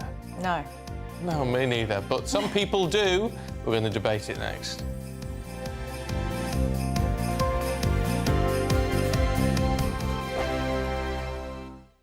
Hi there, I'm Michelle Dewberry and I'm going to take a second to tell you all about my show, Dubes & Co. We start off with the issues of the day. We then bring in both sides of the arguments. We get rid of the disrespect. And then you throw me into the mix. And trust me, I'll tell it exactly how it is. And then, of course, the magic ingredient, you at home. We mix it all together and what have we got, in my opinion, the best debate show in town. Monday to Friday, 6 till 7 on GB News, Britain's news channel. It's Patrick Christie's Tonight, and here we do things differently. It's explaining the absolute madness of this, doesn't it? It's explosive. I mean, this is very good. It's lively. 850. Your government sat there, Sean, and it did nothing. It's controversial. And the Middle East has been in turmoil since before I was born. It's everything you need to kickstart your evening. Everyone's had their Weetabix tonight. I love to see it. That's Patrick Christie's Tonight, weeknights from 9 p.m. Only on GB News, the People's Channel, Britain's news channel. I'm Christopher Hope. From pop stars to politicians, I'll interview anybody in a pub who's got a political opinion. Join me every Friday on Spotify, Apple Podcasts, YouTube or gbnews.com, or wherever you get your podcasts. This is GB News, the People's Channel. We're proud to be GB News, the People's Channel. And as you know, we always love to hear your views. Now, there's a new way of getting in touch with us at gbnews.com/yoursay. By commenting, you can be part of a live conversation and join our GB News community. You can even talk to me, Bev Turner, or any of the members of the GB News family. This is Britain's Newsroom, where your voice matters. It's just astonishing. With expert analysis and honest opinion, we don't just keep you informed. We bring you unique perspectives you won't see anywhere else. Can't argue with any of that. When the news happens, it happens here. On Britain's Newsroom, weekdays from 9:30 a.m. Only on GB News. Hi there, I'm Michelle Dewberry, and I'm going to take a second to tell you all about my show, Jubes & Co. We start off with the issues of the day. We then bring in both sides of the argument. We get rid of the disrespect. And then you throw me into the mix. And trust me, I'll tell it exactly how it is. And then, of course, the magic ingredient, you at home. We mix it all together, and what have we got? In my opinion, the best debate show in town. Monday to Friday, 6 till 7 on GB News, Britain's news channel. Good Afternoon Britain isn't just about us. The wonderful thing about this programme is it's about everyone watching. It's an interactive programme. Well, there absolutely is something to see here, and we're going to be talking about it more. Whether it's breaking royal news, Will, please bring us up to date, or indeed a particularly punchy speech in the House of Commons. Very, very curious. We bring it to you live, and then we bring you live reaction as well. That's Good Afternoon Britain, weekdays from midday. Only on GB News, the People's Channel, Britain's news channel.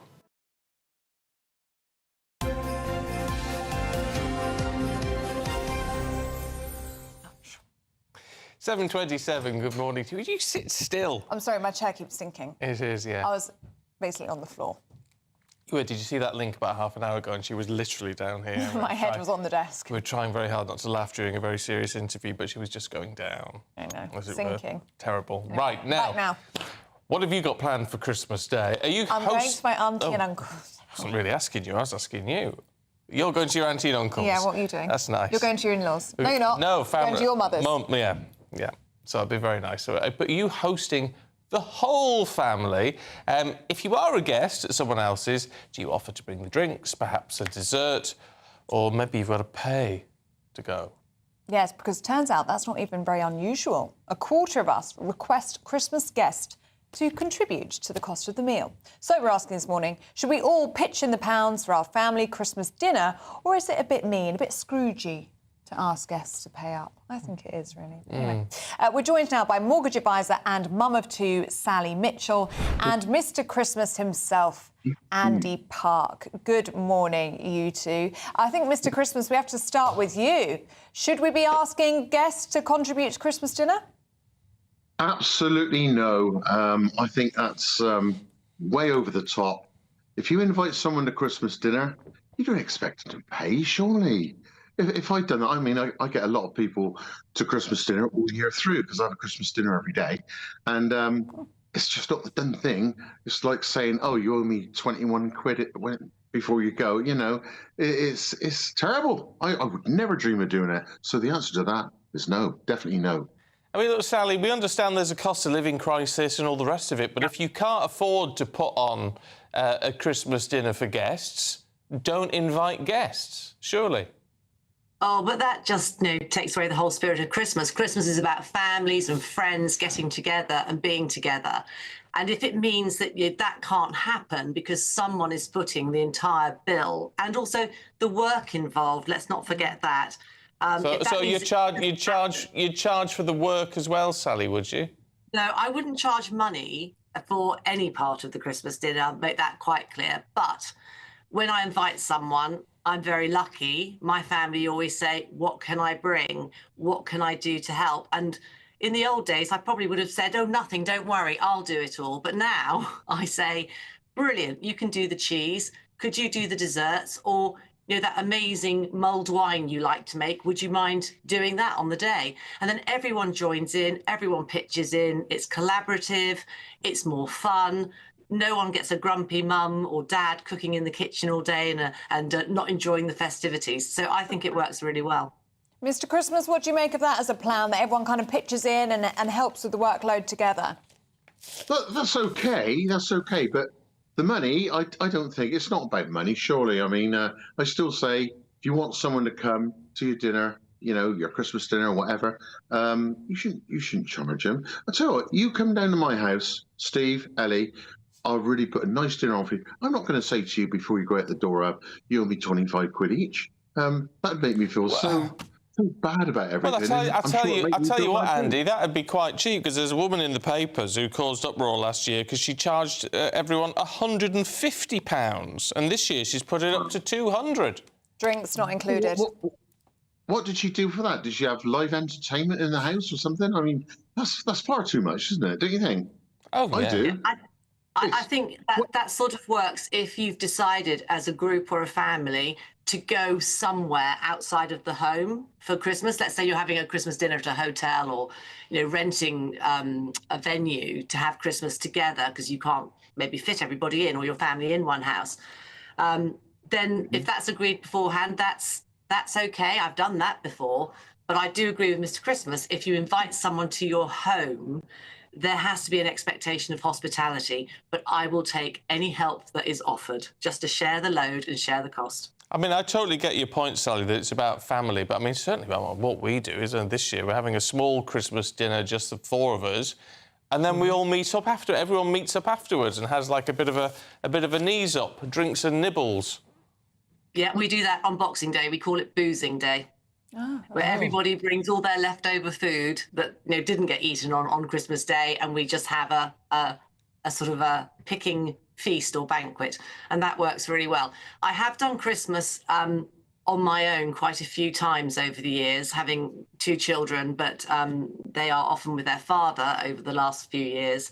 So I do know what it's like to not have somewhere necessarily to go on Christmas Day and to be on your own. And I think it's a very, very evocative time of year. People can be very, very lonely. And if by chipping in, it encourages people to spread that Christmas cheer and actually have some social interaction, then I think it's a good thing as well. Well, that's a nice message, isn't it, Mr. Christmas? You must agree with that. Yeah, I mean, yeah, if that's the case, that's okay. But if they chipped in here, I'd just give the money to charity. I like doing a little bit for charity if I can, and that would be my way of saying, thanks for paying for the meal, but it's all going to charity and make me feel better too. But still, to charge people as they go out the door and pocket it or whatever, I don't think that's right somehow. No. It's not very Christmassy if you know what I mean. Yeah. Well, I agree. But look, if you've got a view, gbnews.com/your say. Andy Park, Sally Mitchell, really good to see you both. Thank you very much. Merry Christmas to you all. Yeah, cheers, Merry Andy. Christmas. Cheers.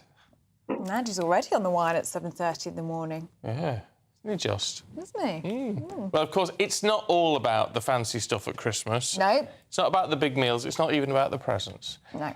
It's about what Christmas actually means. So in our Advent calendar, we're hearing every day from a minister. Here's today. The GB News Advent Calendar, Day 13. Hi, I'm Tom Finnemore. At the heart of the Christmas story, there's a moment that's often overlooked. The moment when the angelic host appear to the shepherds. The skies light up with the chorus of angels declaring the birth of the Saviour. Now, this might sound like a beautiful, peaceful scene, but there's something radically surprising about it. You see, shepherds in that time were often poor, uneducated, and considered lowly. Yet these were the very people the angels chose to first reveal the good news to. This shows us that God's message of hope and joy isn't just for the powerful or the wealthy, but for everyone. The angels didn't announce the birth of Jesus to kings or priests, but to everyday working people. It's a reminder that the love and hope of Christ is available to all, no matter our status, our mistakes, or our past. This Christmas, let's remember that the story of Jesus is not just for the important or the worthy, it's for all of us, right where we are. The radical nature of Christmas is that God meets us in our reality, in our struggles, and offers us a message of forgiveness, peace, and joy. I wish you a very Merry Christmas. Oh, I love those. I love them too. I find them very calming. Yeah, and so many of you got in touch, so thank you for doing that. If you want to see what we've put out so far, you can do so. Go to gbnews.com/advent. Still to come, Paul Coit is going to be here with all your sport. That's next.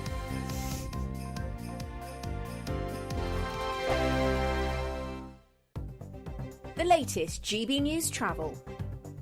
Good morning, I'm Russell Holding. There are delays of up to an hour and a half to Stena Line sailings between Cairnryan and Belfast after the storms, with lorries heading towards the port being parked up at Castle Kennedy Airfield. In Antrim, the A2 is blocked out of Belfast by an accident just after junction 1 of the M3.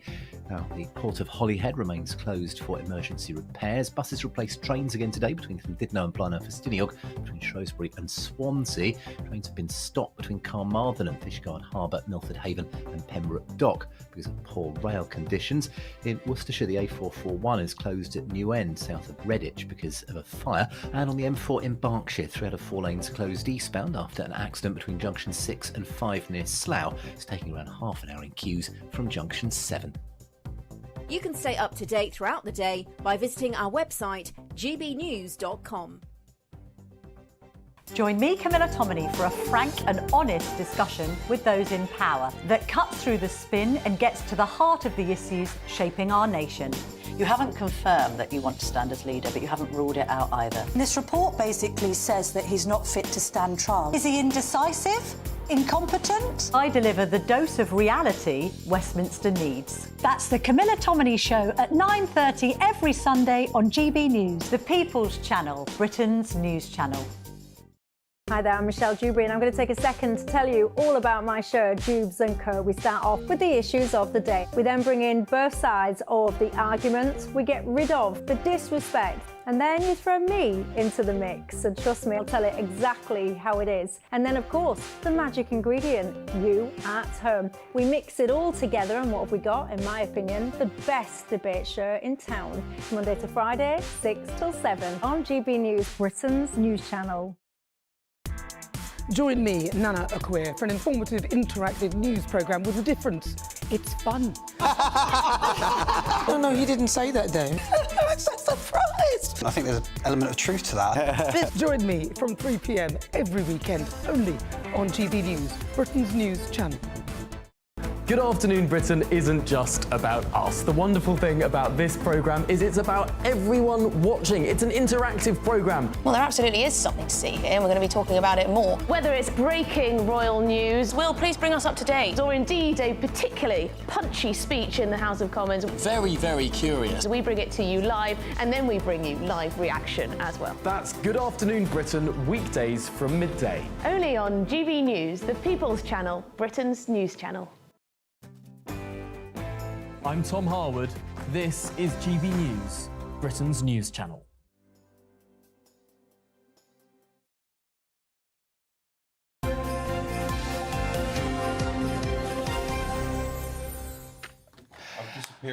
Oh yeah, we've got a legend in the studio, and his chair's sinking. He's also sinking in his chair. Don't worry, Clive. Oh no, you haven't got that as well, have you? Yeah, absolutely. It happens to the best of us. Oh yeah. Come out of your chair. That was, I think, the sinking feeling came probably halfway through the game against Rangers yesterday, though, didn't it? The legendary Clive Allen, record goal scorer for Spurs, 49 goals in one season. I always like to mention that because Harry Kane never got near that. Played for just keep me going here, Clive. Played for Chelsea and Manchester City and Queen's Park Rangers and Crystal Palace and West Ham and Arsenal. Briefly. Very, very briefly. That doesn't count, though, does it? No, we forget about Arsenal, do we? Yeah. Anybody else? And England, of course? England. Yes, and Millwall. And Millwall. Oh, Millwall. Carlisle, right at the very end of my career. Right at the very end. What's it like playing... Because we talk about Christmas, and we've been talking about Christmas a lot. What is it like for a footballer playing around Christmas? Because we were saying, poor footballers, it's got to be tough. But is it tough? No, it's fantastic. I loved playing over the Christmas period. Obviously, everybody, I think, has a wonderful Christmas. They love coming out on Boxing Day to watch their sport, whatever sport they follow. But always had fantastic games Boxing Day. Trained Christmas morning, always. Yeah. Wow. But then could eat what you want because you burnt it off with a number of games you were playing at that time of the year. So I always loved playing over Christmas and New Year. Could you let your hair down, though, and have a few drinks? Not really. You had to be careful. You did have to be careful, but, had to be professional. Come on, Clive, it's a long time ago now. You can be honest with us. It's all right now. No, I certainly overate, that was for sure, but not excessive with the alcohol. Did you feel like you could relax with your family, or do you think your head was in the game and you were very focused around the period? It was a fabulous time, certainly with the children, and it was always a nice distraction because you had to be focused for the games, but you were ready, having had a wonderful Christmas time. Because the thing is, I feel like I'm going to sing now when you know. But the family, I mean, the Allen family, your dad was a double winner at Spurs, and your cousin Paul, FA Cup winner, and then you played alongside, and your brother played. I mean, how is that? Because I always wonder whether it's like nature or nurture. Is it because you kind of expected to be a professional footballer because so many in the family were, or is it in the genes that the talent's there? I think it's in the genes, but obviously I always say I had a football education from the moment I walked. As soon as I walked, I kicked to football. Obviously, Christmas was a special time when all the family on Boxing Day would come together. They'd maybe at different games all over London or different parts of the country, but we'd always come together as a family. So it was a fantastic time, and obviously a very, very famous footballing family. Yeah, absolutely. Are you a very competitive family? Very competitive. Oh, I see. Don't start him on that. I thought you were going to go the other way there and go, no, we all know. Not now, no. I'm mellowed now. I'm older, but no, I want to win at table tennis every time I play. Tell them about the family table tennis tournament, Clive. We have a traditional visit to Saint-Tropez in France, South France, to friends, and we have a table tennis competition, which fortunately the first time I played, I won. And subsequently did for the next 3 years. Took your own bet. Which my wife didn't agree with because I beat my daughter in the semi-final. And 3 wins guarantees you the trophy. So obviously I keep the trophy after 3 wins, which didn't go down too well. But I'm now easily beaten, I have to say. The O'Shea's friends of ours, they've got a machine, they practice, and they beat me every You're summer. not happy about that, are you? Not at all. What about games? Because when we talk about professional sports people, and you know, it's that competitive edge. I mean, I don't know about you, I never really had that. No. I've had to win, but games around at Christmas, whether it be Monopoly or anything.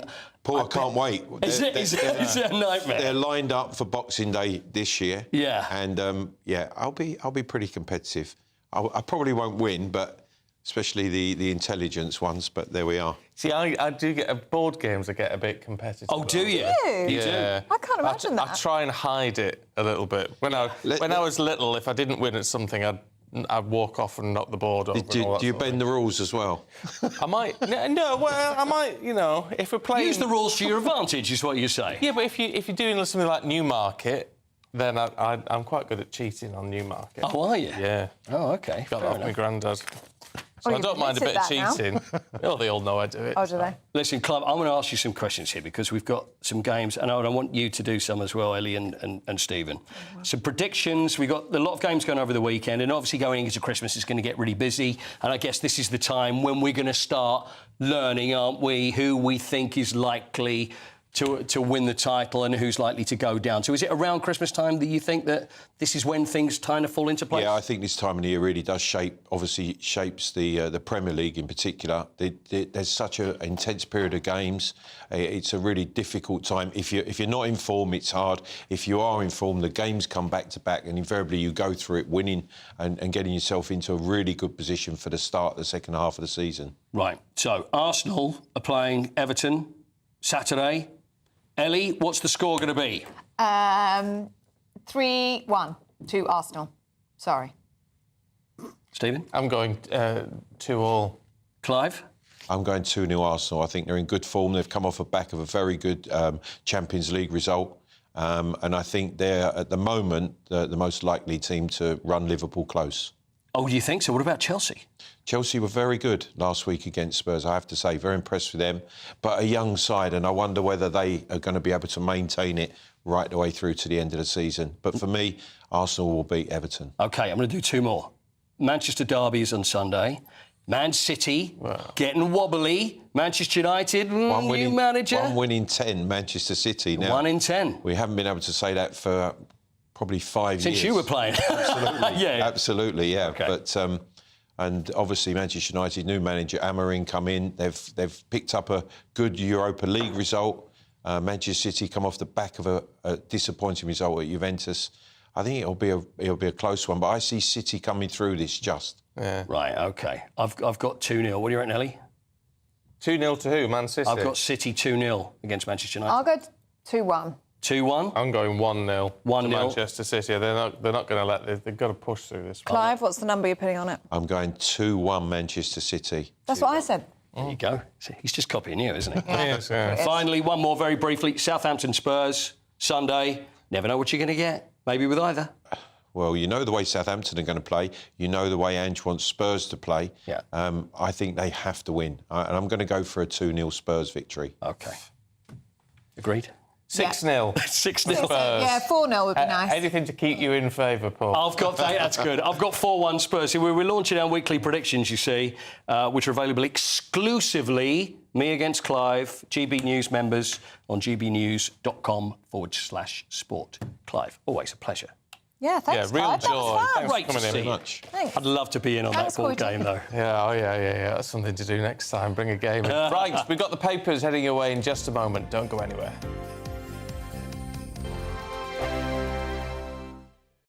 It's Patrick Christie's Tonight, and here we do things differently. It's explaining the absolute madness of this, doesn't it? It's explosive. I mean, this is very good. It's lively. 850. Your government sat there, Sean, and it did nothing. It's controversial. And the Middle East has been in turmoil since before I was born. It's everything you need to kickstart your evening. Everyone's had their Weetabix tonight. I love to see it. That's Patrick Christie's Tonight, weeknights from 9 p.m. Only on GB News, the People's Channel, Britain's news channel. Britain's newsroom, weekday mornings from 9:30. Maria, potholes are the bane of everybody that uses the road, whether you're a car driver or a cyclist. As a cyclist, are even worse. How have we got into this situation where our roads are in such a bad state? Well, part of it is to do with actually our climate. In somewhere like, say, Sweden, like the snow will fall on the ground, it will stay there for months. Whereas here we've got what's called a freeze-thaw climate, where the water comes down, then we might have a cold snap and it freezes, and the water within the pothole will then expand and make the pothole bigger. Then we might have a mild spell, and then that process repeats. So, we do actually need extra funding to acknowledge the fact that, we just live in a climate where we're sort of particularly vulnerable to potholes.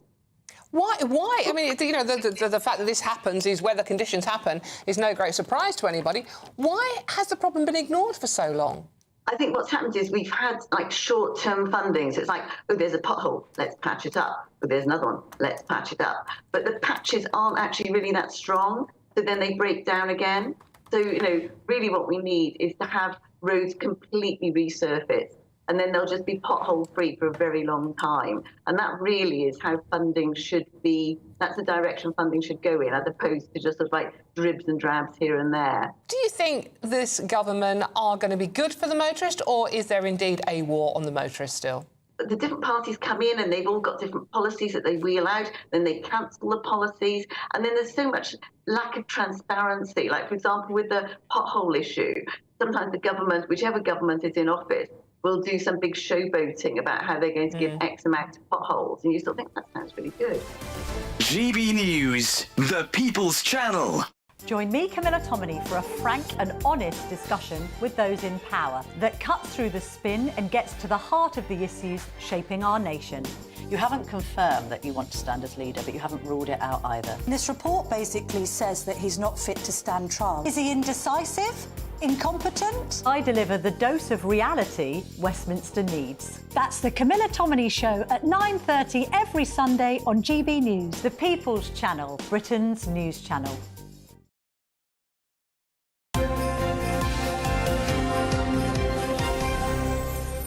Send a list of... Time for the papers with Charlie Rowley and Candice Holdsworth. Morning, you two. It's a bit of a tight one this time because we've been packed out this hour, but never mind. Let's have a look at flu in the Daily Mail, Candice.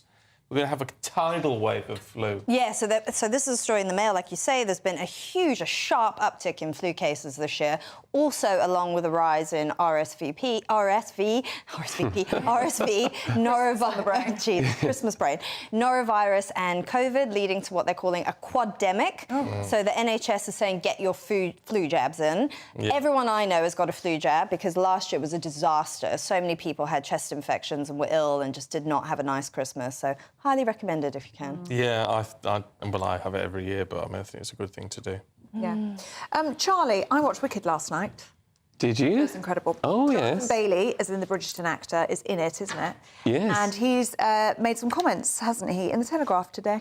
He has. I mean, he made a throwaway comment that he was thinking about maybe co-parenting. He's not a parent, he's a gay actor, he's an openly gay actor, but he said he might consider co-parenting with a woman, which I think is just a throwaway comment. He said he was considering it, but he said it's more likely to be with a man. He's reading books about adoption, but he says he's not going to do that at the minute because he hasn't got the lifestyle at the minute. He's too busy at work. Got a partner, and that would help. I mean, I think there is speculation that he might, but we don't. I mean, we don't know. Everyone speculates about actors that obviously very good looking and very successful. I saw Jonathan Bailey when he was in Company on the West End, which was his Olivier Award-winning role. He's a very good actor, but I think it's brought about a conversation about adopting, co-parenting, and particularly for gay men. Well, I don't know what co-parenting means. I mean, they don't live together, but they just both... So it's like having an instantly separated family. Something like that.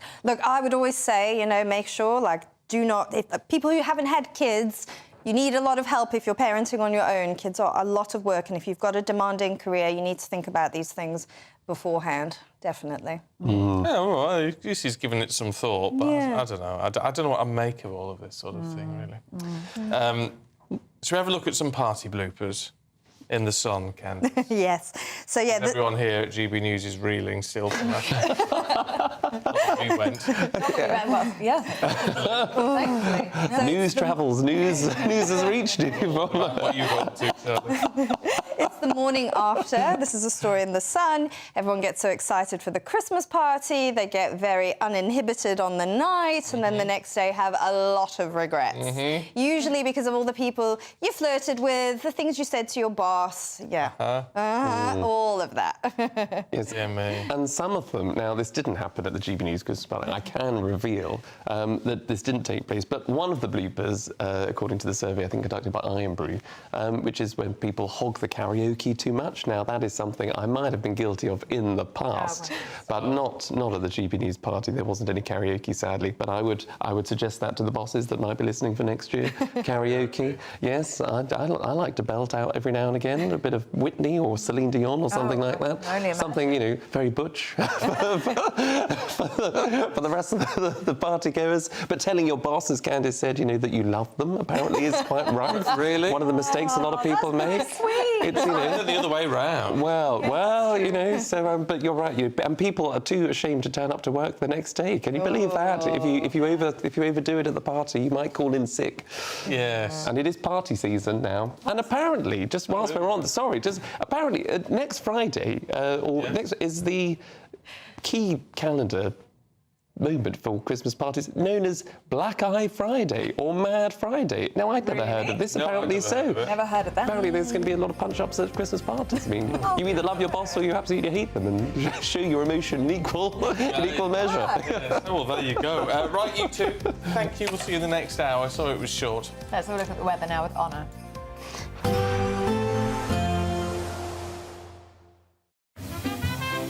Heavy showers first thing will be followed by a warm, cosy day. Boxed Boilers, sponsors of weather on GB News. Hello there, good morning. Welcome to your GB News weather update from the Met Office. It's another cloudy and dull day ahead for many of us, with some rain and drizzle at times, and on the chilly side too, with temperatures widely just below average for the time of year. So plenty of grey skies to go around today. There will still be lots of dry weather around, but we can't rule out some rain and drizzle at times, particularly around hilly areas, with some longer spells of rain just starting to clip the northwest of Scotland and perhaps western parts of Northern Ireland later into the day. And some blustery winds following on behind those outbreaks of rain too, and temperatures widely just below average for the time of year, only seeing highs of around 7 to 8 degrees. Now, as we head into the evening, those longer spells of rain that are clipping the far northwest of Scotland will slowly edge their way further inland. This could be quite persistent and perhaps heavy at times, mainly across hills. Turning clearer behind this though, but plenty of blustery showers behind too. These outbreaks of rain just starting to edge into western parts of Northern Ireland as well. And then elsewhere, once again, that cloud sticking around, those outbreaks of rain and drizzle, particularly across western parts of Wales and parts of southwest England too. And it pretty much stays that way across England and Wales through much of the night. Cloudy with some outbreaks of rain and drizzle. It will start to turn clearer from the far northwest, though we can't rule out some showers at times. These could fall as snow across the hills of Scotland, perhaps to higher ground roads as well, which does lead us into an ice risk across Scotland during the early hours of Saturday. But elsewhere across England and Wales, that cloud sticking around, so another grey start. Still once again with some rain and drizzle at times, so this mainly across western hills with some brighter spells by the time we get into the afternoon, though a few showers around coastal areas. And then once again, it's the far northwest where we start to see some longer spells of rain and some blustery winds just start to creep in across western Scotland and northwestern parts of Northern Ireland, and temperatures struggling still round about average for the time of year. Expect a warm front, moving from the kitchen right through to the rest of the house. Boxed Boilers, sponsors of weather on GB News. The latest GB News travel. Good morning, I'm Russell Holding. There are delays of up to an hour and a half to Stena Line sailings between Carrick and Belfast, with lorries heading towards the port being parked up at Castle Kennedy Airfield. In Antrim, the A2 is blocked out of Belfast by an accident off junction 1 of the M3, causing queues towards Bangor. The port of Holyhead remains closed for emergency repairs. Buses replace trains again today between Llandudno and Blaenau Festiniog. Buses also running between Shrewsbury and Swansea. Trains have been stopped between Carmarthen and Pembroke Dock. In Shropshire, the A489 is closed each way between the A488 near Lytham and the Welsh border after an accident. On the M4 in Berkshire, 3 out of 4 lanes are closed eastbound after an accident and fuel spill between junction 6 and 5 near Slough, taking 40 minutes in queues from junction 7. And Eurotunnel are reporting a wait of up to half an hour for passengers at Folkestone. You can stay up to date throughout the day by visiting our website gbnews.com. Imagine getting the call to tell you that you've won £50,000 in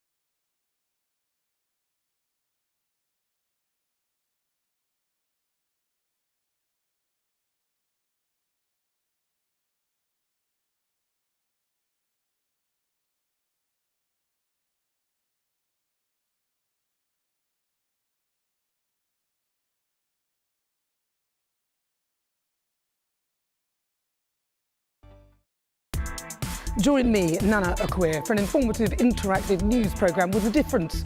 It's fun. No, he didn't say that, though. I'm so surprised. I think there's an element of truth to that. Join me from 3 p.m. every weekend, only on GB News, Britain's news channel. This is Britain's Newsroom, where your voice matters. It's just astonishing. With expert analysis and honest opinion, we don't just keep you informed. We bring you unique perspectives you won't see anywhere else. Can't argue with any of that. When the news happens, it happens here. On Britain's Newsroom, weekdays from 9:30 a.m. Only on GB News. If you want your news to be straight talking... This is the nightmare for the Conservatives again. Down to earth. It's not just Nottingham where this is happening, is it? And most importantly, honest. Hard-working, middle-class taxpayers, they'll get their book thrown at them. Then catch me, Martin Daubney, Monday to Friday, 3 till 6 p.m. on GB News, Britain's news channel.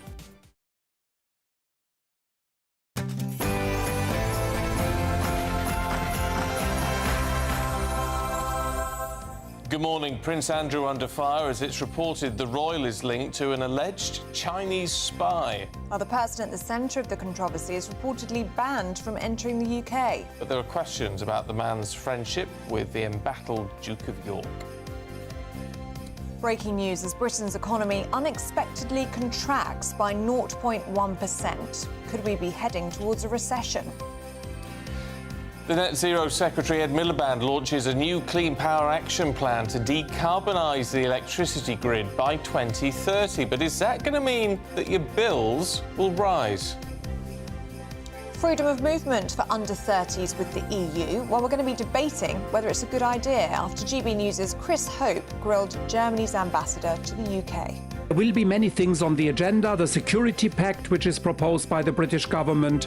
So cooperation on a wide area of topics, respecting, obviously, the red lines. But including the idea of under-30s? It will be included. 1 in 4 of us charge for Christmas Day dinner. We're asking whether that's great or are you just being a Grinch? 1 in 4? Really? In sport, the Europa League last night, the Battle of Britain, Glasgow Rangers drew with Tottenham Hotspur. Manchester United scored 2 late goals to beat Victoria Plzen. And in the Conference League, Chelsea's kids win in a very cold Kazakhstan. Hello there, good morning. It's another cloudy and grey day ahead to finish off the week with some rain and drizzle at times. There is also some dry weather. I'll be here with all your details. It's just got 8 o'clock. I'm Stephen Dixon. I'm Ellie Costello, and this is GB News Breakfast.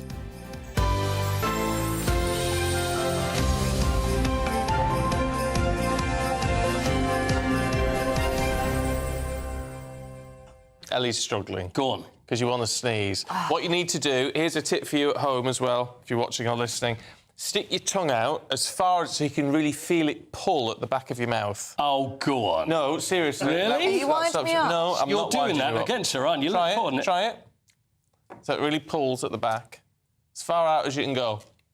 Yeah. And then look at the light. But Look at the light, though. No, Look at the light. the light makes you sneeze. Right. Well, it's not working. If you squeeze the top of your nose or look at the light, it'll make you sneeze. If you force your tongue out, it stops you from sneezing. So hold on, are we trying to make a Well, I think sneeze or it's stop sneezing? Stop sneezing. Stop. Well, Has it gone now? Well, yeah. Actually, you that's haven't- worked. Well, I haven't sneezed, have I? No. Oh, well See? I don't know where I heard that. Years and Well, it years ago. works. Thank you, Doctor. But it does work. It's not as satisfying as actually sneezing, but it does stop thank you it. very much. If you're mid-broadcast and you don't want anyone to know what's going Well, on. you're not meant to sneeze because apparently the adrenaline kicks in and you're not meant to sneeze when you're on air. But I do. When you're on air? Which means I'm clearly very relaxed. There's no adrenaline on this show. No. So anyway, gbnews.com/, you'll say. Keep reviews coming in on any of that. I was going to ask as well, because you went to see Wicked last night. I did. Best Was it good? film ever. If you have children or grandchildren, you have to... I know I'm late to the party, it's been out a few weeks. Get yourself to the cinema to see Wicked. It's amazing. I've The been singing, the dancing, the yeah. acting, the stagecraft. I mean, it's as good as the West End. I've been a bit put off by some of these clips that are doing the rounds of where they do the junkets, they call them, when you interview the stars. Yeah, that's a bit sickening. And it's all a bit weird. They're a bit It's all a bit weird. Have you done those? Where you go in? You have to go into a hotel room. I think they do. Isn't Love Actually in it's one of these films, and it's exactly like that. You have to wait, go in. Yeah, you've got 5 minutes, start now. Oh, yeah, when he's with Horse and Hound. I like that. That's it. It's like that. I remember Sylvester Stallone once was moving around and he was really angry, and I was supposed to go in, and they're going, "Oh, he's not happy. He's not happy. Right, go on now." And I'm like, "Hello." I know it is terrifying because you're shipped into a room and then off you go. The other thing, I've not seen Wicked, and I'm not going to see Wicked. Well, you should, and you're missing out. But they did film it not that far from where I live. Really? Yeah, so you live near the Emerald Forest? Yeah. Emerald City. So close. Because they built this entire set on the outskirts of a village. Really? And every time we're driving to and from home, you could see this thing. We were like, what on earth is fun. that? And it was the set for Wicked. It was Emerald City. That is so fun. Well, I know. Weird. There you go. But anyway, I recommend best film ever. There you go. It was worth staying up late for. Even better than Citizen Kane? I haven't seen Citizen. OK, say no more. Rosebud. yes. Yeah. I can say that one. Rosebud. Right. Now to those reports of an alleged Chinese spy who's suspected of having links to Prince Andrew. Well, the man, known as H6, has been banned from entering the UK on national security grounds. Reports claim he was previously a close confidant of the Prince and was even invited to the Duke's birthday celebrations in 2020. The Home Office has accused the individual of covert and deceptive activity and acting on behalf of the Chinese Communist Party. While Buckingham Palace has declined to comment at this time. All right, let's talk to Defence Editor at the Evening Standard, Robert Fox. Robert, what do you make of this? I'm afraid it looks like no smoke without fire, and I think there is quite an interesting security angle on this. I was previously on with you just a few minutes ago talking about Mark Rutte, warning about the new security situation in Russia and Ukraine. He did emphasise in the same speech the real threat from China in cyber. This relates to what Prince Andrew was doing. Not a man divorced from his own self-esteem and self-confidence. He was being used, by all accounts, and you look at his various visits, diplomacy to China as an influencer. It was getting into the top. It's absolutely classic, the way the Chinese would operate, and that's with the suspicion of what was going on there. I think it is so sensitive that they would have kept it under wraps had it not been so important. And the other thing is they want to get it across to the public. You are under threat, you know, with your computers, even anything that relies on the internet. China and Russia are not particularly our friends there, and yet we want to trade with China. Very difficult. Yes, very difficult indeed. How commonplace is this by the Chinese, and how much do you think Prince Andrew could be blamed for falling victim to this? I think, let's be diplomatic, he's been taking some damn bad advice, I would suggest. And curiously, I have experience of this through my Dutch family and Dutch connections, where I know a whole group of people who've been working for the Chinese government for years. I mean, they've been named, some of them, as influencers. And it's pervasive. I asked one of them, what are you doing? Oh, I'm going to Barcelona to pick up with some students who might be suitable for PhDs in China, the way that you're churning it down. Another great friend of mine, uni friend of mine, who ended up as Professor of Engineering and Physics at Princeton, he said he was really worried about what the Chinese were doing with their space program. He said, I suspect in my graduate classes, I've got half the command staff that are going to be doing it in the future. And I've recently heard on the potential for bioweapons, a lot of Chinese doing graduate work, really cutting edge in America, and then going back. The reach of China, particularly in countries like Africa and also Latin America, absolutely dwarfs so much of what Russia is trying to do, very noisily. China's buying Africa, and China wants the educational prestige, the cherry on the cake of Europe, and they'll still be coming at us and trying to buy into, you know, so we get into the whole business of Confucius academies and so on. But they see themselves, and Xi has made no secret about this, as being the premier military power within 20 years now. But within all of this, I mean, it's different scales, perhaps, but presumably we as a country and the United States, all the rest of it, have got human intelligence working across parts of China and elsewhere in the world. We're all doing it, aren't we? Oh, we're all at it. I mean, sorry, exactly. And the great advantage is the Five Eyes, the intelligence community. But that being said, just look at the traffic. That it's so difficult to catch up on. And that's why, you know, Ken McCullum was saying the other day from MI5, I'm just so stretched. I can't concentrate on organised crime or even some of the terrorist stuff that's coming in because I'm so focused on Russia and on China, this is what's coming up. But it is a question of self-confidence because we are extremely capable, but we are worried about two areas specifically: space weapons, where there is a suspicion between Britain and America that China is getting the edge there, and in bioweapons, which is we've forgotten about, and they're coming back in that area. And sorry, don't get me going. We rolled my eye.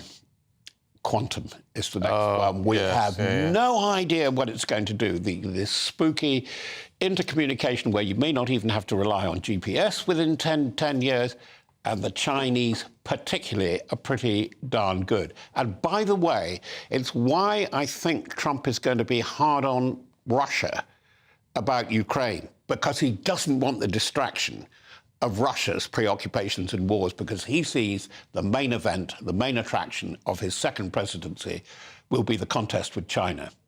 Well, that's fascinating. Robert, really good to see you. Thank you very much indeed. I'll be back again in another 10 seconds. If the chair doesn't sink out of sight. Oh, yeah, there's no guarantee of that. Thanks, Robert.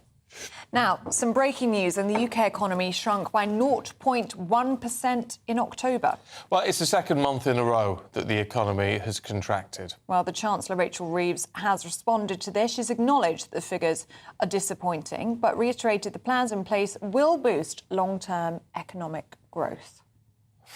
Well, the Shadow Chancellor of the Exchequer, Mel Stride, placed the blame on the budget. Right. No surprise there. May have a point. Who knows? Well, we're joined now by GB News political editor Christopher Hope. Good to see you, Christopher. Not good news for the government for growth, is it? No, and we're saying there, aren't we, heading for a Reeves recession on screen with a question mark, because we won't know if there's a recession until the end of the first quarter 2025. But if you have two consecutive quarters of no growth, we're in a recession. 2 months now in this current quarter, or rather I should say in September and October, over 2 quarters, 0.1% down, is a worry. And no wonder the Tories are blaming the budget. They are saying it's no wonder companies are sounding the alarm. The falling growth shows a stark impact of the Chancellor's decisions and continually talking down the economy. This is a government which won the election on trying to be the fastest growing economy in the G7 by the end of the decade. That's now an aim after that watering down in that mission speech by Keir Starmer. OK, we mentioned Mel Stride, the Shadow Chancellor. I think we've got a clip of him we can listen to. These are stark figures. This is the second consecutive month in which the economy has contracted. Now, bear in mind that the government actually inherited the fastest growing economy in the G7 from the last Conservative government. And what this shows is that this government's constant talking down of the UK economy is coming through in these numbers. Now, of course, we've had a budget. We're going to be seeing higher taxes, higher inflation, higher interest rates, downward pressure on wages and higher unemployment. And so it's no surprise that businesses right up and down the country are now sounding the alarm. See, what I don't understand with that, Chris, is, I mean, Mel Stride's saying they're talking the economy down. From my perspective, they're almost doing the opposite. They're talking everything up. You know, we're the government of growth, we're building the foundations, but it's the actions that aren't following through on any of it. Yeah, well, that's probably part of the same coin if you're at Mel Stride. That's right. I mean, they have increased taxes on employment. It's 2% more expensive to hire somebody now than it was. That will have a downward pressure on jobs. There's obviously battles over the inheritance tax for one part of the economy, on the farmers. We know about the choices they've made about the winter fuel allowance for 10 million pensioners. The context is how bad they said they found, and it's been partially proven by the OBR, a £22 billion black hole when they came into power, and that's justifying the increase in taxes and maybe some of the spending choices. But yeah, I mean, I think there's a choice being made here by this government to increase the state's involvement in our lives. We're seeing that today with Ed Miliband's announcements about wind farms and the like and green power. It's a big gamble, but I think for many people, for 14 years, they haven't got that much well off than they wanted to under the Tory party. It's time for a new idea. Labour's got it. The Tories are saying it's not working.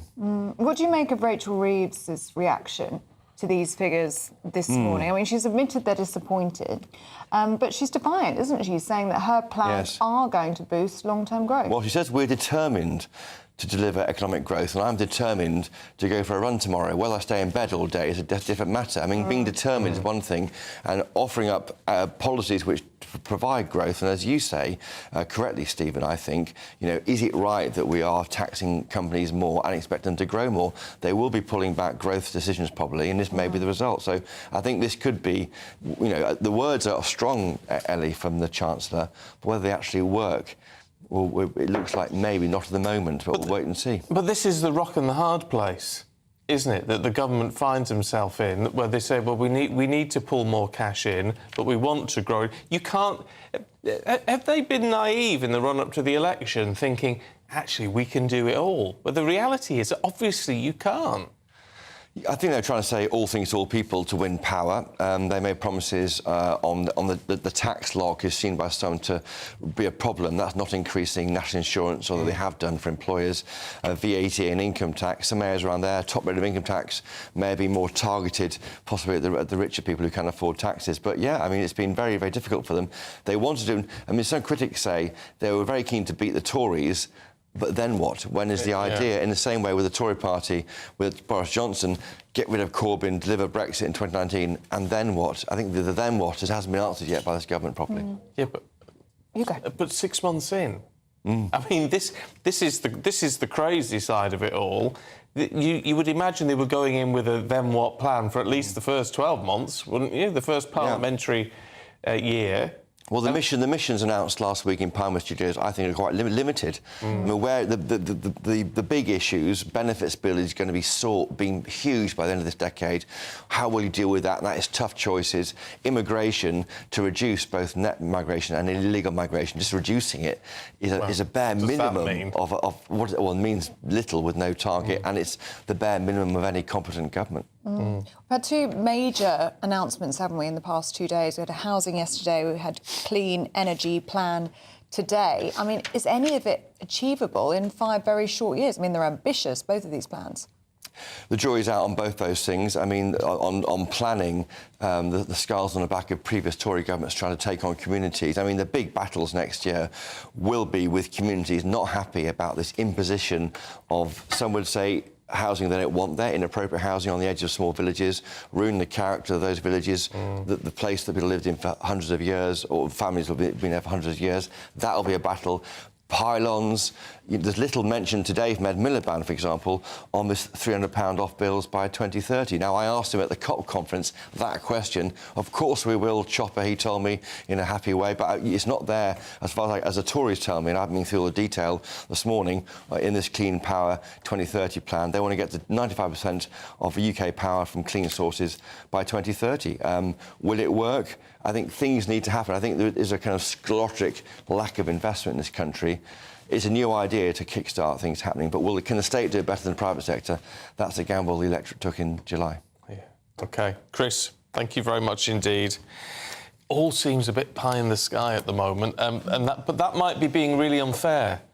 You know, things aren't looking good 6 months in, but perhaps give it another 12, 18 months, things will be radically different. And perhaps all the difficult decisions and rollouts happen now because you've got the majority, and then hopefully things get easier in the next 5 years. Or is that just wishful thinking? I don't know. I don't know. What you think. I mean, there's no point us sitting here and writing off the government for the next 5 years, because then we are talking the country down. But we need to see some positive action. Maybe you think Ed Miliband's Clean Power 2030 action plan is positive action. You can have your say in our poll of the day today, see what you think of it. We're going to bring the results throughout the day. You can scan the QR code on your screen. If you're listening on the radio, go to gbnews.com. Final results in Martin's show later. Now let's have a look at the weather with Honor.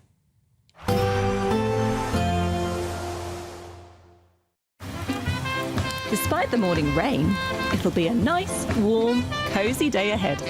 Boxed heat pumps, sponsors of weather on GB News. Hello there, good morning. Welcome to your GB News weather update from the Met Office. It's another cloudy and dull day ahead for many of us, with some rain and drizzle at times, and on the chilly side too, with temperatures widely just below average for the time of year.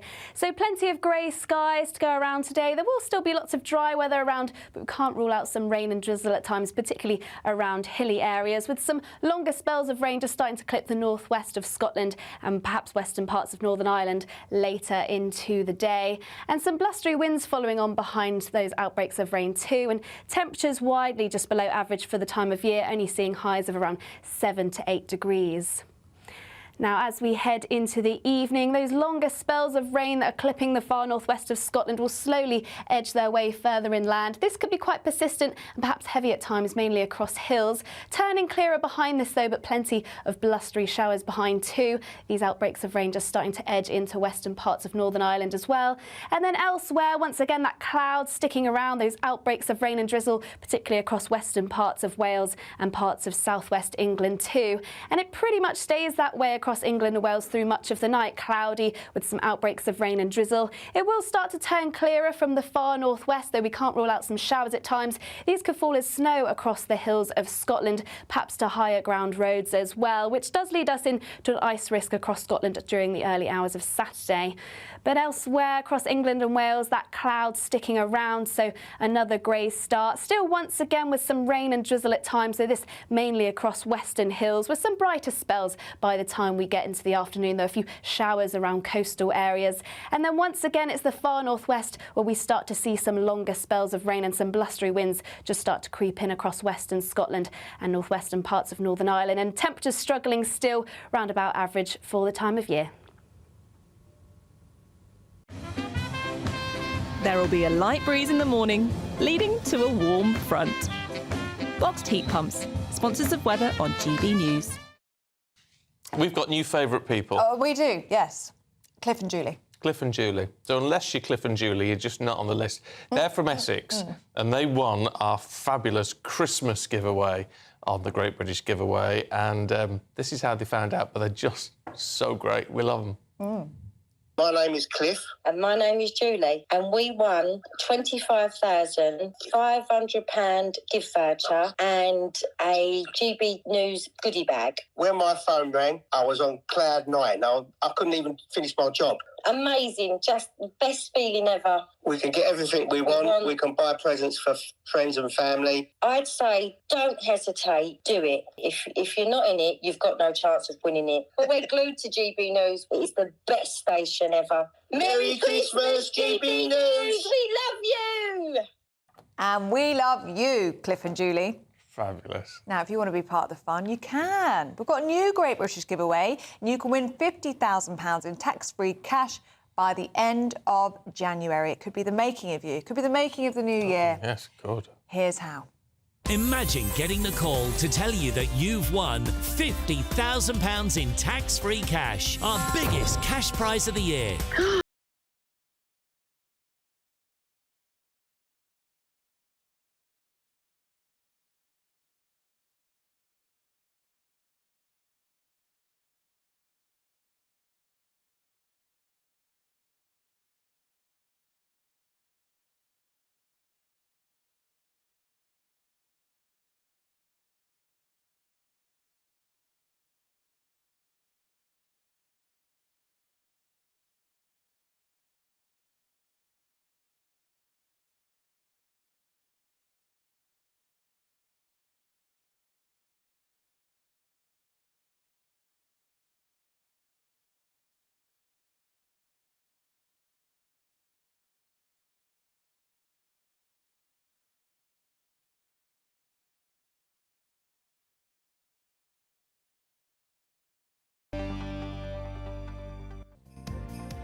Yes, best of luck. Still to come, there's whispers that freedom of movement in the EU could return for Brits under 30. So we're both out of the picture with that one. Yeah, no, it was. I don't care. We're asking, is it a Brexit backwalk? We'll talk about that next. Sunday with Michael Portillo from 11, only on GB News. Bansky's Girl with Balloon is arguably one of the artist's most recognisable images. So when a limited edition print signed by the artist was stolen from Grove Gallery in London, an investigation was launched by the Metropolitan Police's flying squad. The work was thankfully retrieved. The desire to own great works of art has once again become evident this week, albeit a little further afield on the continent. Police in Italy have uncovered a criminal network forging artworks by Bansky, Andy Warhol, Pablo Picasso and others. Investigators said that they've seized more than 2,100 fake pieces of art with a potential market value of about £165 million. With me to discuss that case is the Chief Executive of Grove Gallery, James Ryan. The art world needs to tighten up. It is known as a bit of a Wild West out there because people will try and chance it with these forgeries. You're quite right, there's only one actual original, but even auction houses have been hoodwinked before. The burglary that you suffered is sub judice, so we have to be careful what we say about it. But it must have been a bit of a shock to you. I mean, was it a broken window, a smashed door? At 10, 11 o'clock at night and just hammer straight through, shoulder barging through the door and then in and out. You know, gone in 60 seconds. I must say, I know... Obviously, then a targeted attack. The person would have known what he or she was after. Yeah. Absolutely.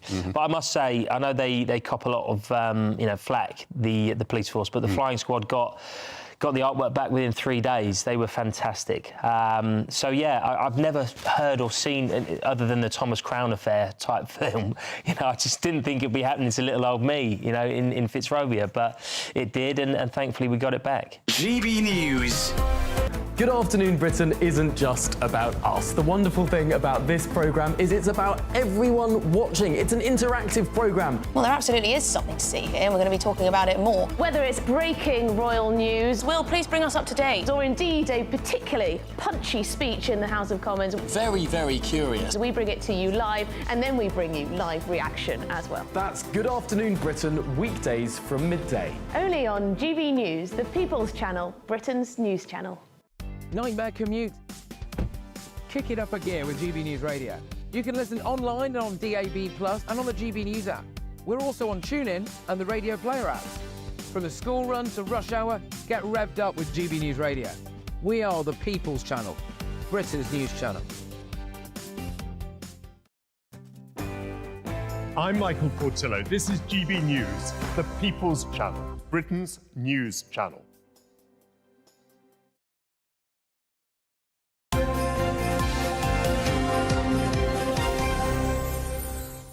It's 8:27. Good morning to you. Now, a new poll. It's going very well this morning, ladies and gentlemen. Oh, dear. A new poll has Yes. found that the majority of Brexit voters would accept a return to free movement with the European Union in exchange for access to the single market. Really? Well, the Prime Minister has previously left the door open to a freedom of movement style deal for young Europeans as part of his push to repair relations with the EU. Well, the German ambassador to the UK, Miguel Berger, spoke to our political editor, Christopher Hope. Government here says no plans for movement under 30s, but there's been talks already privately with the German government? No, not yet. And this would be negotiated by the European Union. Oh, I see. You can't do individual deals. So we deals. would not do it individually, but you have seen that the Prime Minister is going to meet Ms. von der Leyen, the President of the European Commission, somewhere in spring next year. And then we will start talking about the whole reset, because so far it could not be done. Why? Because the European Commission was not up and working. It was just confirmed some days ago. And so in spring, we are going to start these talks. And will this be on the agenda, freedom of movement for under 30s? There will be many things on the agenda. The Security Pact, which is proposed by the British government. So cooperation on a wide area of topics, respecting, obviously, the red lines. But including the idea of under 30s? It will be included, yeah. Yes. And also the question of Erasmus program, yes, where the United Kingdom in the last minute opted out of it. So all of these things will be again on the table. Well, joining us now to discuss this is former UKIP leader Neil Hamilton. Good morning to you, Neil. Morning. What do you make of this then? 68% of voters would back free movement to access the single market. Of course, we've got access to the single market already, so that's a non sequitur, isn't it? But the point is, do we want to have control of our borders or not? That's what Brexit vote was very largely about.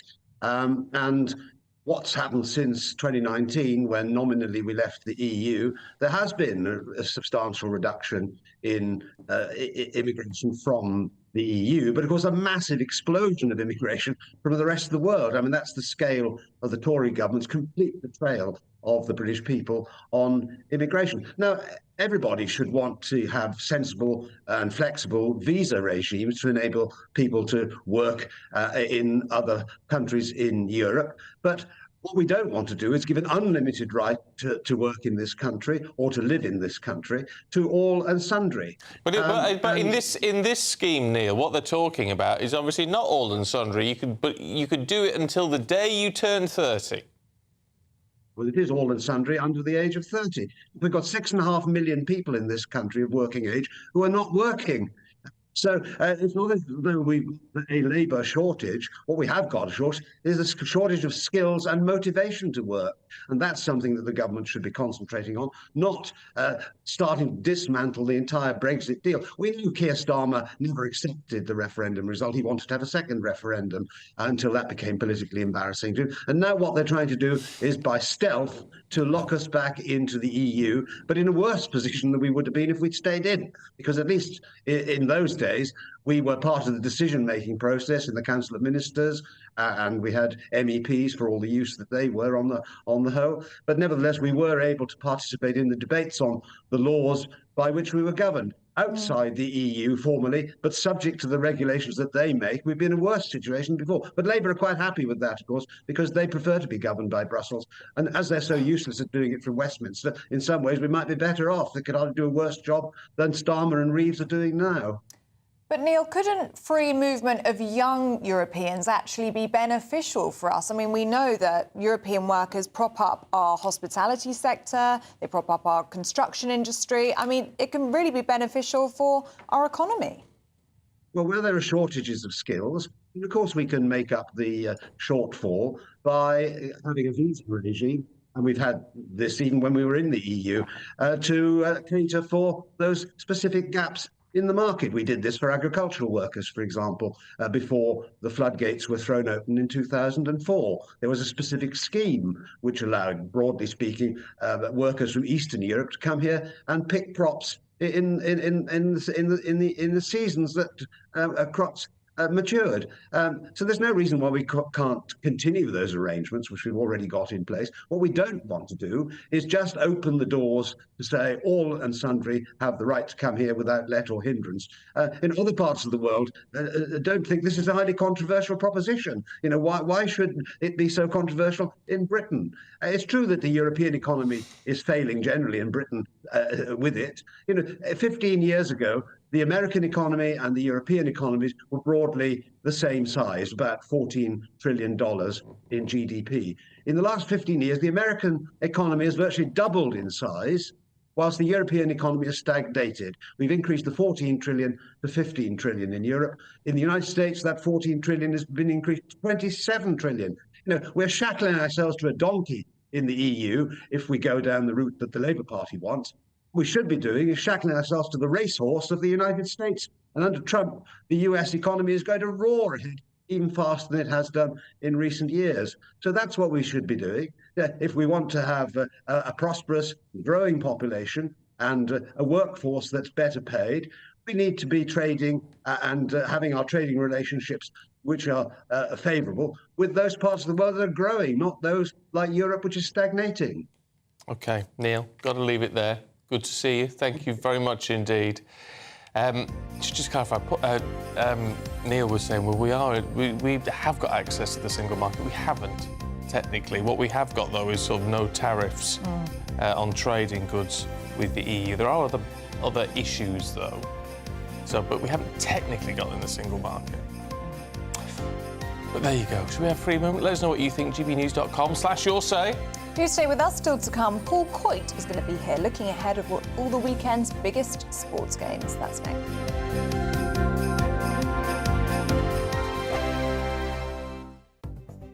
The latest GB News travel.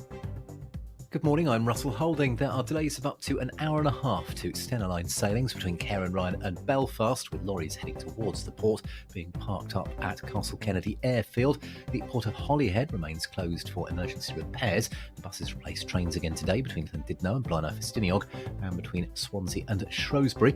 Trains have been stopped between Whitland and Pembroke Dock because of poor rail conditions. On the M60 in Greater Manchester, 2 lanes are closed anti-clockwise after an accident between junctions 17 and 16. From Prestwich to Pendlebury causing queues. In Shropshire, the A489 is closed each way between the A488 at Lyddham and the Welsh border after an accident. In Worcestershire, the A441 is closed at New End, south of Redditch, because of a fire. And Eurotunnel report a wait of up to half an hour for passengers at Folkestone. You can stay up to date throughout the day by visiting our website, gbnews.com. Hi there, I'm Michelle Dewberry and I'm going to take a second to tell you all about my show, Dubes & Co. We start off with the issues of the day. We then bring in both sides of the arguments. We get rid of the disrespect. And then you throw me into the mix. And trust me, I'll tell it exactly how it is. And then, of course, the magic ingredient, you at home. We mix it all together and what have we got, in my opinion, the best debate show in town. Monday to Friday, 6 till 7 on GB News, Britain's news channel. If you want your news to be straight talking... This is a nightmare for the Conservatives again. Down to earth. It's not just Nottingham where this is happening, is it? And most importantly, honest. Hard-working, middle-class taxpayers, they'll get their book thrown at them. Then catch me, Martin Daubney, Monday to Friday, 3 till 6 p.m. on GB News, Britain's news channel. In the GB Newsroom, we bring you the news as it happens. With our team of dedicated journalists across the UK. We're ready to keep you up to date with what's happening every half an hour, every single day. Bulletins here on GB News. The People's Channel. Britain's news channel. We're proud to be GB News, the People's Channel. And as you know, we always love to hear your views. Now, there's a new way of getting in touch with us at gbnews.com/yoursay. By commenting, you can be part of a live conversation and join our GB News community. You can even talk to me, Bev Turner, or any of the members of the GB News family. Join me, Camilla Tominey, for a frank and honest discussion with those in power that cuts through the spin and gets to the heart of the issues shaping our nation. You haven't confirmed that you want to stand as leader, but you haven't ruled it out either. This report basically says that he's not fit to stand trial. Is he indecisive? Incompetent? I deliver the dose of reality Westminster needs. That's the Camilla Tominey Show at 9:30 every Sunday on GB News. The People's Channel, Britain's news channel.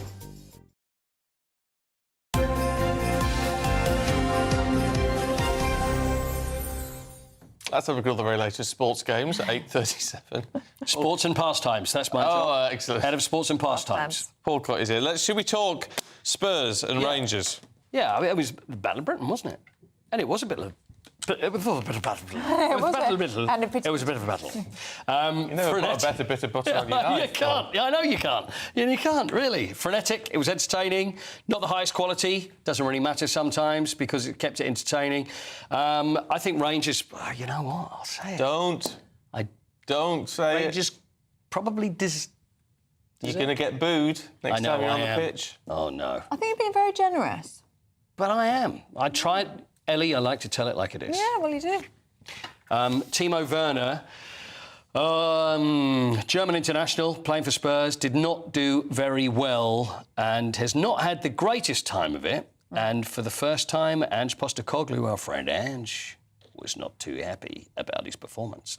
When you've got 18-year-olds, I think it's not acceptable to me. And I said that to Timo. He's a senior international. He's a German international. In the moment we're in right now, it's not like we've got many kind of options. That I need everyone sort of, to at least be going out there, trying to give the best of themselves. And his performance in the first half wasn't acceptable.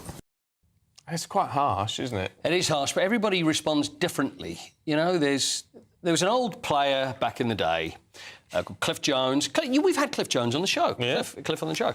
And used to talk about Bill Nicholson, very old Spurs manager, and he would say that he would never give him praise. And then one day he said to him, "Well done, you did well." And he went, "Well, what's that about?" And he said, "Don't forget that a slap on the back is only a few inches away from a kick up the backside." So there we are. Oh, that's very good, actually. Yeah, it's absolutely true.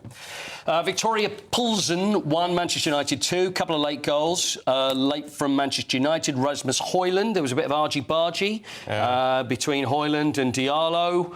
Diallo didn't pass to Højlund, so Højlund then didn't pass to Diallo. And then, it was ridiculous. And they had a bit of a coming together afterwards. Ruben Amorim, the manager, was saying he likes that.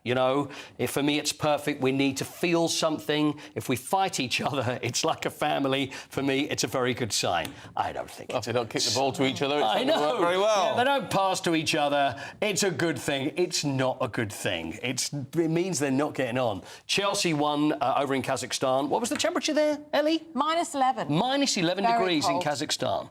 They very, sent very the kids over, did the job 3-1. I think that's in the Conference League. I don't know whether they really want to be in that. It's I just wouldn't.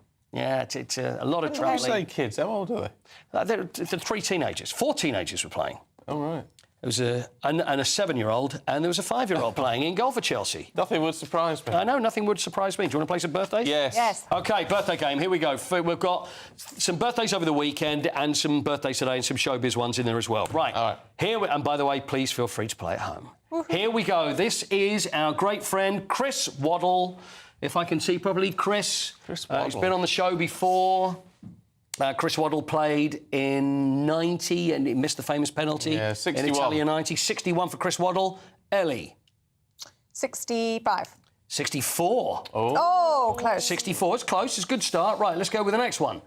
It's Michael Owen. Oh, Michael Owen. It's Michael Owen. Oh, Do you remember he was 17 51 for England? 51 for Michael Owen. He was only 17 playing in... I don't know if he's older or younger than me. I'm not sure.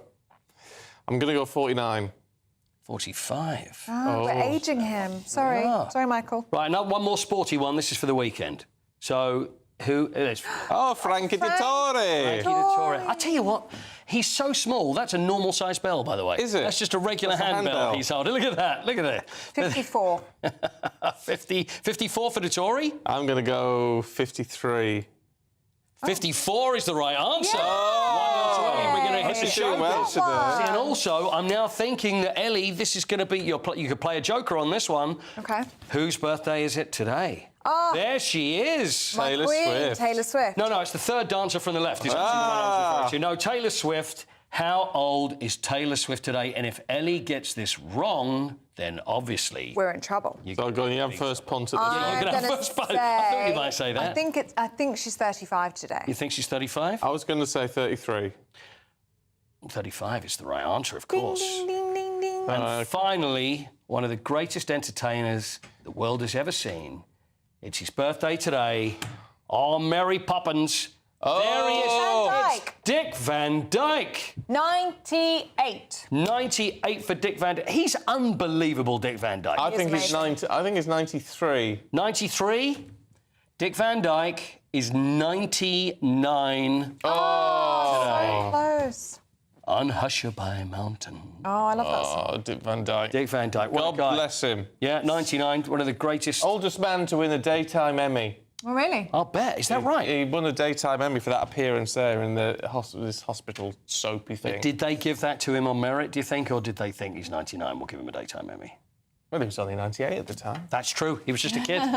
So, only 1 year to go. He's in his 100th year from today. And he's still God love walking him. down the red carpet. Not only walking, he's still got that. He's still got the old dancey business Got going the jazz hands. Still. Absolutely. Fantastic. Yeah. I love Fabulous. Van Dyke.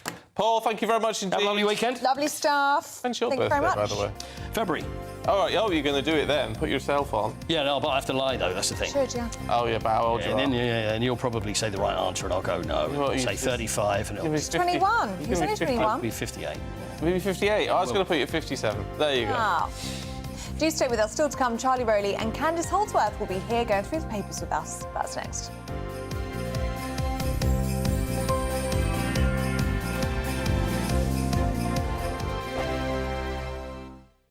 It's Patrick Christie's Tonight, and here we do things differently. It's explaining the absolute madness of this, doesn't it? It's explosive. I mean, this is very good. It's lively. 850. Your government sat there, Sean, and it did nothing. It's controversial. And the Middle East has been in turmoil since before I was born. It's everything you need to kickstart your evening. Everyone's had their Weetabix tonight. I love to see it. That's Patrick Christie's Tonight, weeknights from 9 p.m. Only on GB News, the People's Channel, Britain's news channel. Friday night live with Mark Dolan from 8 p.m. You know, whenever I want to have a laugh, I will fire up a Ricky Gervais special on Netflix. He's funny, isn't he? Very politically incorrect. I might watch a vintage episode of Fawlty Towers if it hasn't been cancelled. Or I could just read up on the latest musings from the Welsh Labour government. And this week they have waged war on the countryside, which is apparently unwelcoming to British people of colour. Well, it's true, isn't it? I mean, those racial checkpoints in the Wye Valley are completely unacceptable. And the snowy bits of Mount Snowdon scream white privilege. Can you believe this story? It's proof, if you needed it, that Welsh Labour are barking mad and talking a load of shih tzu. I think what's so interesting about this, I mean, this is an absurd question. This is ridiculous. Obviously, dogs and the countryside are not inherently racist. I think this entire connection between what is effective cultural Marxism, in addition to what is effective socialism, that is at the heart of Welsh Labour and many other hard-left groups in the United Kingdom. I got to do a correction. Go because on. It's not Welsh Labour. It was one little thinky-tanky that did some research. I know it was taxpayer funded, but it was just a suggestion. Welsh Labour have not gone, yes, that's a good idea. This research, which I wholly agree is quite absurd, was done by interviewing the 4% ethnic minorities of Wales, and they came out with the fact that they don't feel welcome in green spaces because there are so many dogs, and that's how this was born. I mean, I don't know whether that makes it make any more sense. And the fact that taxpayers are footing the bill for research like this is the real scandal. We had this earlier conversation about the National Health Service, where all of our money is going and being wasted, and it is also being wasted on absolute nonsense like this. GB News, the People's Channel. Hi there, I'm Michelle Dewberry, and I'm going to take a second to tell you all about my show, Jubes & Co. We start off with the issues of the day. We then bring in both sides of the argument. We get rid of the disrespect. And then you throw me into the mix. And trust me, I'll tell it exactly how it is. And then, of course, the magic ingredient, you at home. We mix it all together, and what have we got? In my opinion, the best debate show in town. Monday to Friday, 6 till 7 on GB News, Britain's news channel.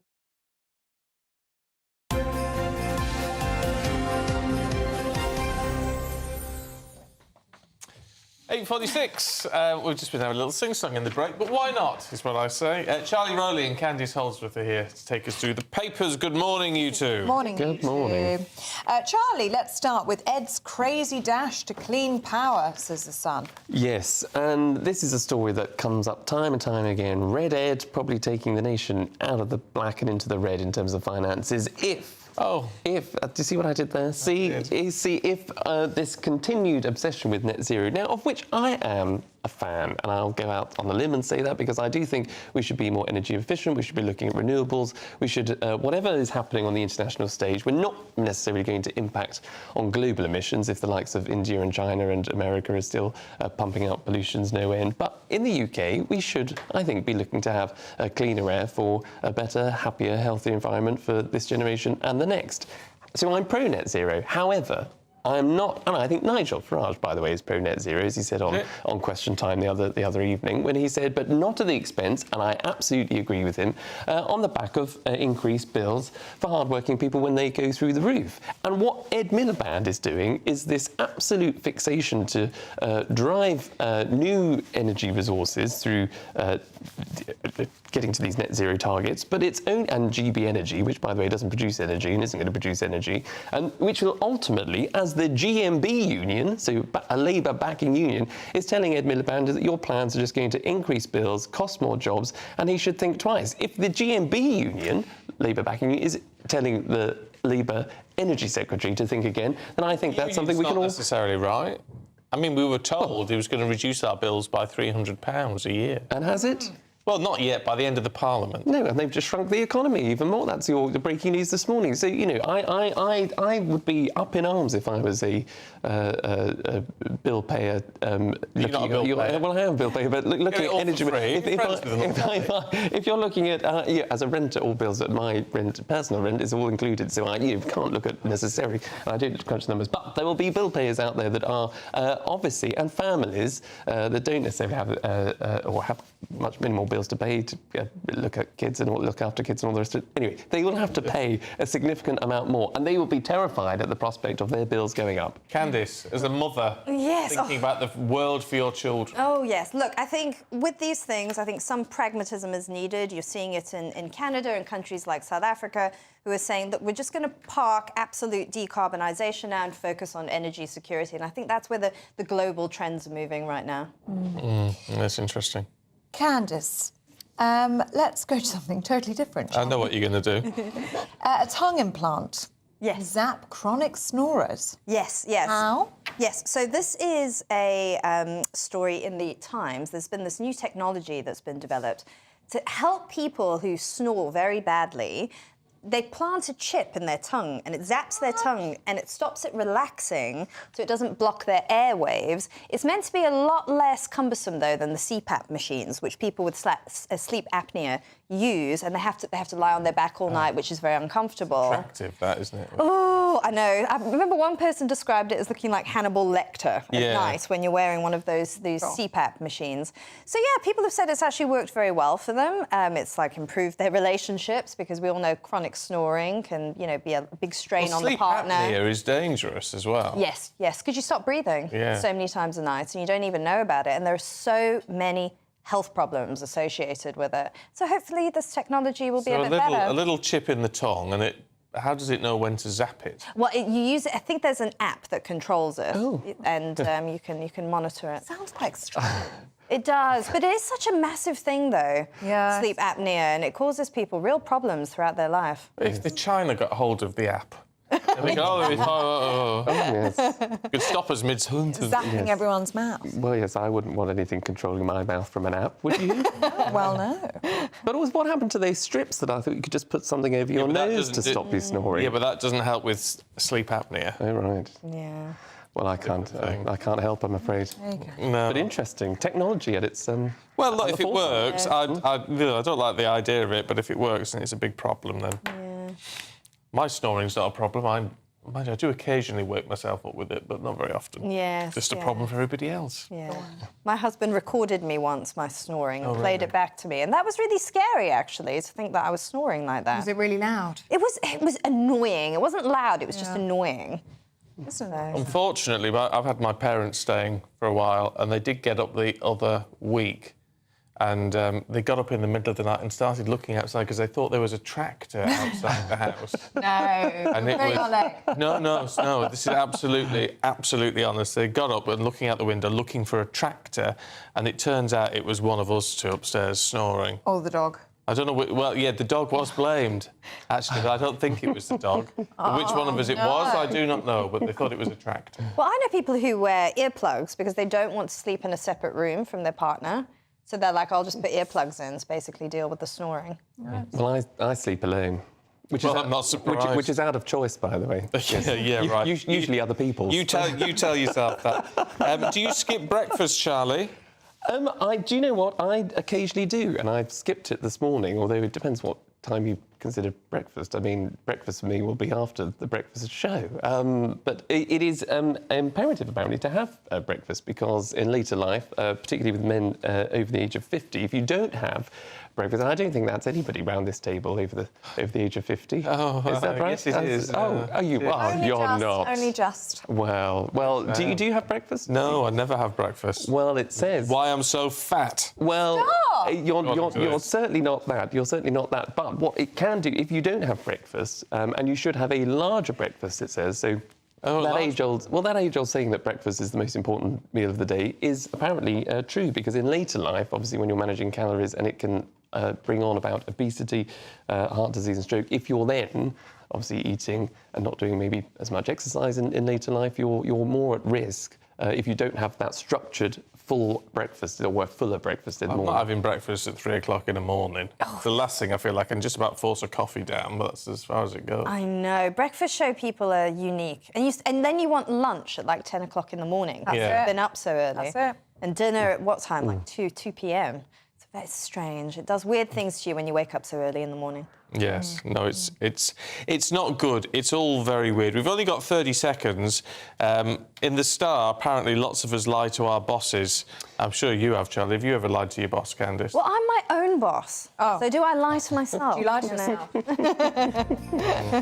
Charlie? Well, I think everybody's been guilty of maybe telling a little white lie, every now and again. Porky pie. A little porky pie. Too much work, or you can't come in tomorrow because I'm a little bit sick. You might be a little bit hungover. I'm sure there's a lot of that this season. I bet there is. Right, it's been good to see you both. Thank you. Thanks, you two. Let's have a look at the weather now with Honor.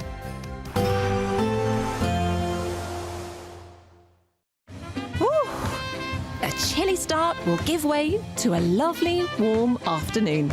Boxed heat pumps, sponsors of weather on GB News. Hello there, good morning. Welcome to your GB News weather update from the Met Office. It's another cloudy and dull day ahead for many of us, with some rain and drizzle at times, and on the chilly side too, with temperatures widely just below average for the time of year. So plenty of grey skies to go around today. There will still be lots of dry weather around, but we can't rule out some rain and drizzle at times, particularly around hilly areas, with some longer spells of rain just starting to clip the northwest of Scotland and perhaps western parts of Northern Ireland later into the day. And some blustery winds following on behind those outbreaks of rain too, and temperatures widely just below average for the time of year, only seeing highs of around 7 to 8 degrees. Now, as we head into the evening, those longer spells of rain that are clipping the far northwest of Scotland will slowly edge their way further inland. This could be quite persistent and perhaps heavy at times, mainly across hills. Turning clearer behind this though, but plenty of blustery showers behind too. These outbreaks of rain just starting to edge into western parts of Northern Ireland as well. And then elsewhere, once again, that cloud sticking around, those outbreaks of rain and drizzle, particularly across western parts of Wales and parts of southwest England too. And it pretty much stays that way across England and Wales through much of the night, cloudy with some outbreaks of rain and drizzle. It will start to turn clearer from the far northwest, though we can't rule out some showers at times. These could fall as snow across the hills of Scotland, perhaps to higher ground roads as well, which does lead us into an ice risk across Scotland during the early hours of Saturday.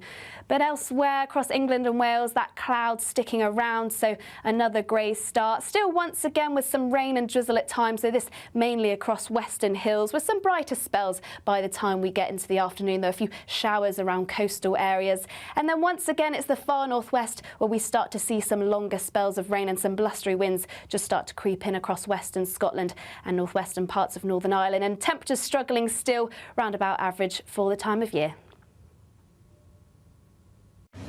A nice bright morning will generate a lovely warm day, right through to the evening. Boxed Solar, sponsors of weather on GB News. The latest GB News travel.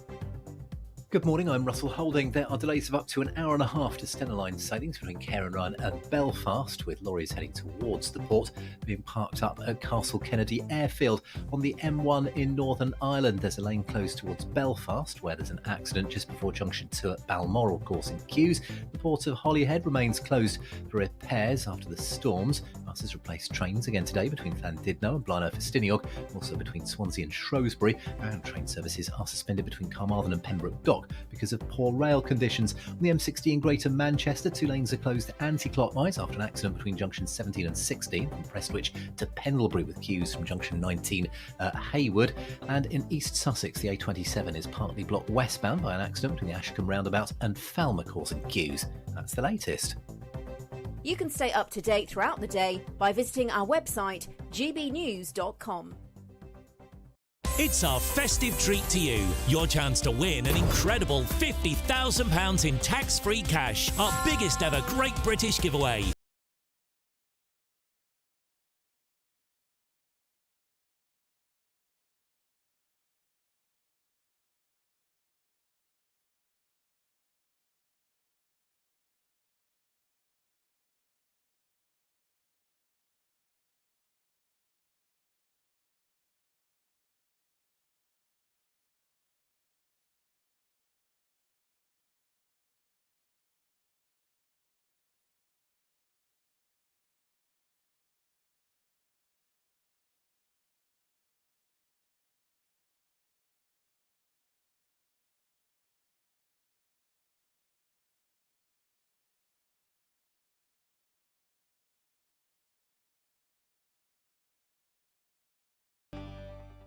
Good Afternoon Britain isn't just about us. The wonderful thing about this programme is it's about everyone watching. It's an interactive programme. Well, there absolutely is something to see here, and we're going to be talking about it more. Whether it's breaking royal news, Will, please bring us up to date, or indeed a particularly punchy speech in the House of Commons. Very, very curious. We bring it to you live, and then we bring you live reaction as well. That's Good Afternoon Britain, weekdays from midday. Only on GB News, the People's Channel, Britain's news channel.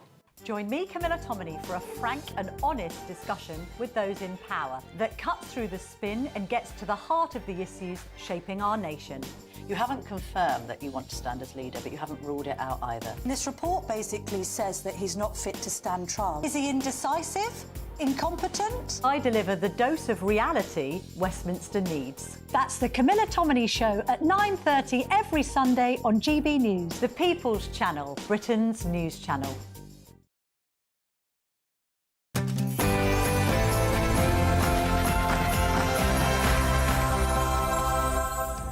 Good morning. Prince Andrew under fire as it's reported the royal is linked to an alleged Chinese spy. Yes, the person at the centre of the controversy is reportedly banned from entering the UK. Well, questions remain about the man's friendship with the embattled Duke of York. Breaking news this morning as Britain's economy contracts by 0.1%. Could we be heading towards a recession? Well, the Conservatives seem to think so. And what this shows is that this government's constant talking down of the UK economy is coming through in these numbers. That's right. Big worries here for the government. Will this shrinking economy carry on into next year, and then we could be in a recession? Net Zero Secretary Ed Miliband launches a new Clean Power Action Plan to decarbonise the electricity grid by 2030. But could it see your energy bills rise? 1 in 4 of us say we're going to charge our guests for dinner on Christmas Day. We've been asking, is that a great idea or does it make you a Grinch? And if you're cooking Christmas on a budget, TV chef Rosemary Schrager will be here to share all of her festive tips. Hello there, good morning. It's another cloudy and grey day ahead to finish off the week with some rain and drizzle at times. There is also some dry weather. I'll be here with all your details. It's just got 9 o'clock. I'm Stephen Dixon. I'm Ellie Costello, and this is GB News Breakfast.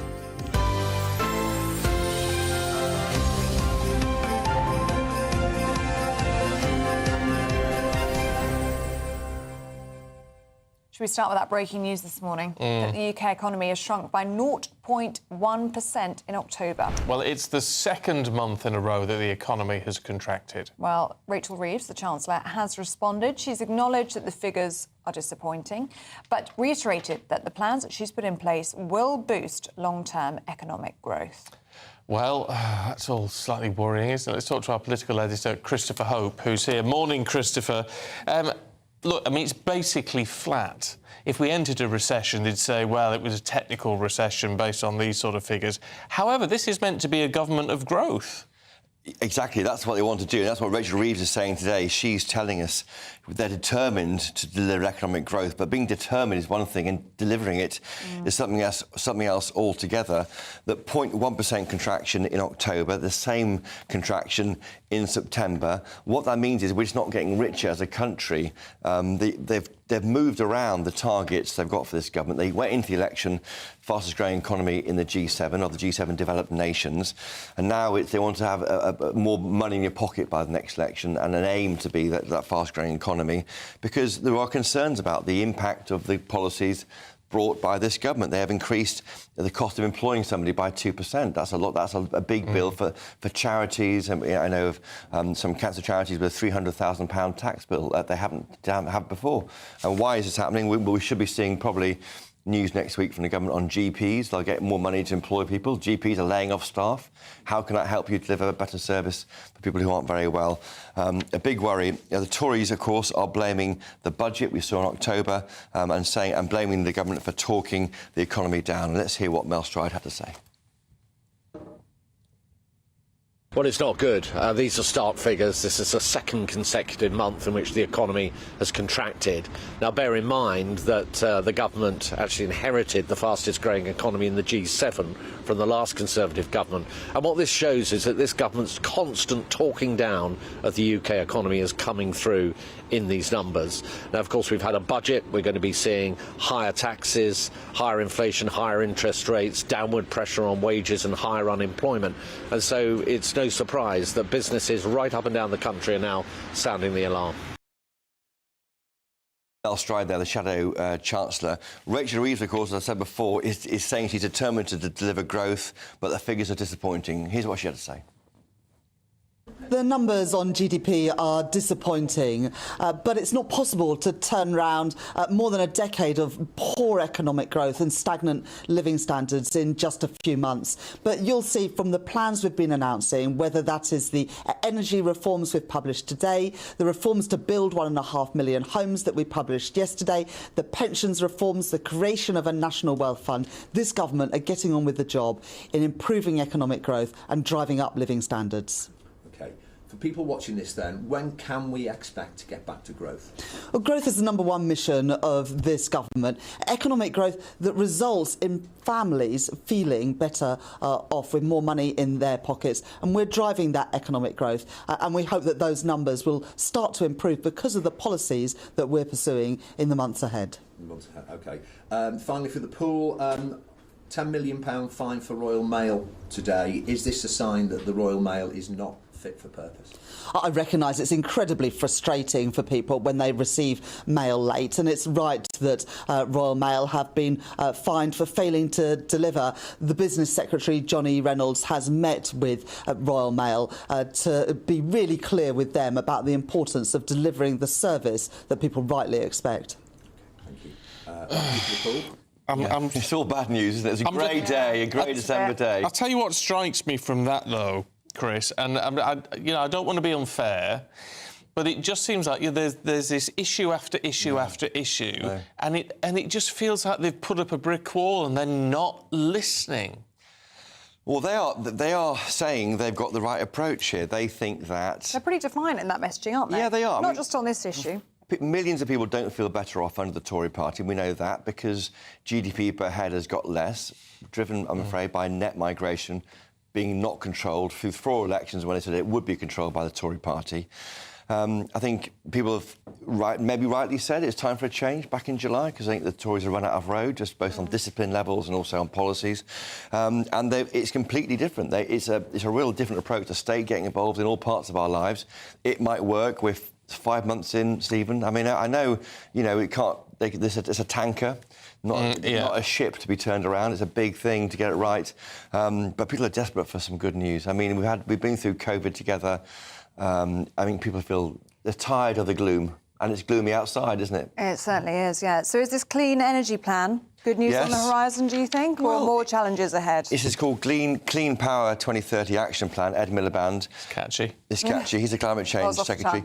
They want to get to 95% of our energy provided by green sources, so solar panels and windmills by 2030, down from 100% in the manifesto. But that's because gas is a 5% movable piece in that target. It might work. You might get money if you're going to live near pylons or windmills. If you live in the countryside, it'd be harder to review big schemes. They're going to bring forward. Schemes will get forward. If they get a chance to be on the grid, they'll bring them forward. So there's all sorts of kind of background stuff happening. The big thing for our viewers might be the £300 money off bills.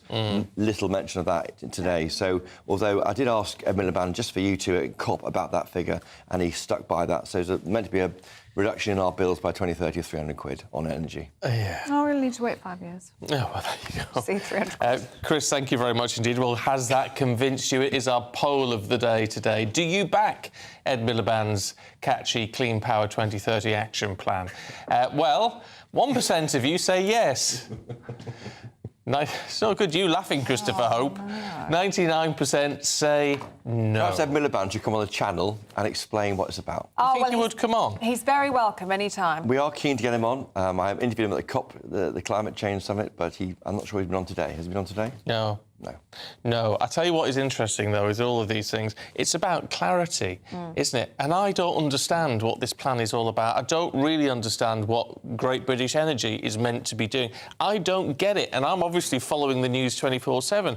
So what do other people think of it all? Does it make any sense to anybody? It's just noise for a lot of people. I think the 1% there is optimistic.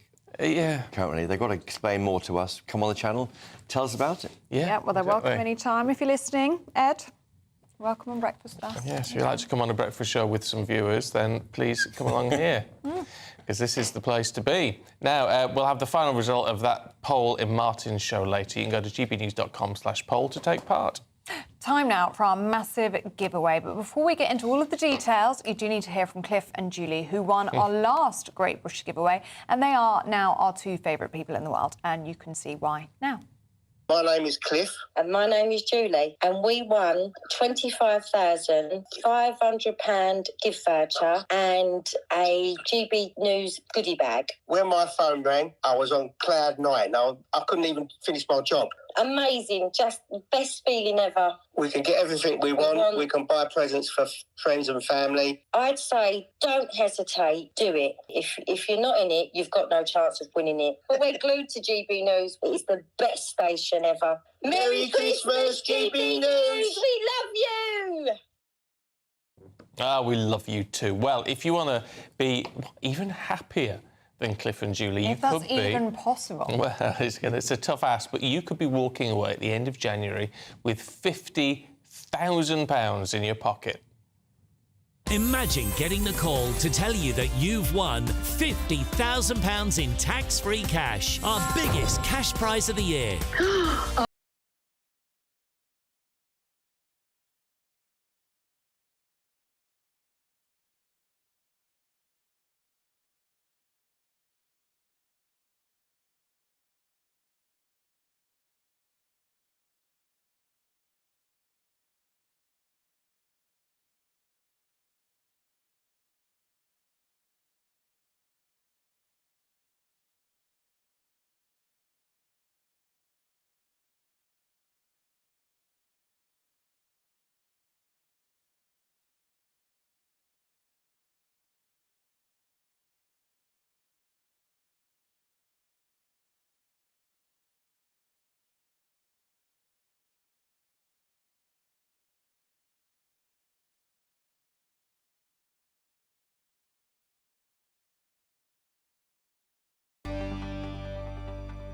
Yeah, good luck to you. Now, to those reports of an alleged Chinese spy who's suspected of having links to Prince Andrew. The man, known as H6, has been banned from entering the UK on national security grounds. Well, reports claim he was a close confidant of the Prince and was even invited to his birthday celebrations. Well, the Home Office has accused the individual of covert and deceptive activity, acting on behalf of the Chinese Communist Party. Well, the palace has declined to comment, and earlier we spoke to former senior military intelligence officer Philip Ingram. No, I'm not surprised in the slightest. You know, Prince Andrew is someone who's quite an arrogant individual. He's quite overt in his business deals, and China is very prolific in what it's trying to do, especially around this sort of time. You know, this wasn't the first incident during that time of the Chinese getting someone into a very influential position. And it shows, I think, that the overwatch provided by the security service, MI5, was working successfully. And, Philip, looking at the details of this case, at least the details that we're aware of, it seems that the pair had quite a close friendship. Yeah. The Chinese are very good at this. I myself was approached by Chinese intelligence for a business deal back in 2017. I wrote about it, or got it written about in the Times not long afterwards. But I'd run counterintelligence operations across Northwest Europe, so knew what to look out for, and the approach made me suspicious. And I played with the individual a little bit to confirm my suspicions. But of course, we also have to remember that the same year that this allegedly happened to Prince Andrew, we had a Chinese individual, a lawyer called Christine Lee, called out publicly by MI5 for her connections to the Chinese Communist Party for being a spy. And she was influencing and donating money to Labour MP Barry Gardner, who's denied any connections to the Chinese Communist Party, but it was unprecedented for MI5 to publicly call Christine Lee out and there to be no legal proceedings. And again, this seems to be what has happened here. A Chinese national has got a bit too close to Prince Andrew. MI5 have been watching closely and have set the conditions to have him banned from coming back into the country, which is the best way of keeping Prince Andrew safe. I can understand someone wanting to befriend you, Chris, because of all your connections and what have you. Why Prince Andrew, do we think? Well, he's a big name, but is he actually that well connected with stuff that the Chinese government would want to know?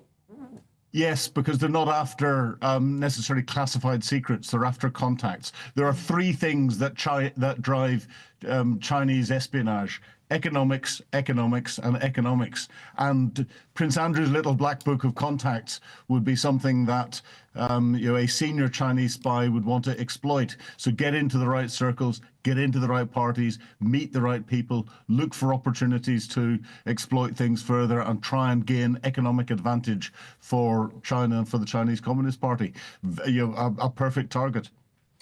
It's understood that this alleged spy was invited to Prince Andrew's birthday party, had access to the Windsor estate. How much can we blame Prince Andrew, if at all, for those decisions? Or is that a failure of his advisors not to have done proper background checks and due diligence on this person? Well, I think the fact that MI5 have picked up this individual and have had him banned from coming into the country suggests that someone in the system has done the right background checks and alerted the right people. These checks take time, but whilst the checks are going on, people will have been watched closely.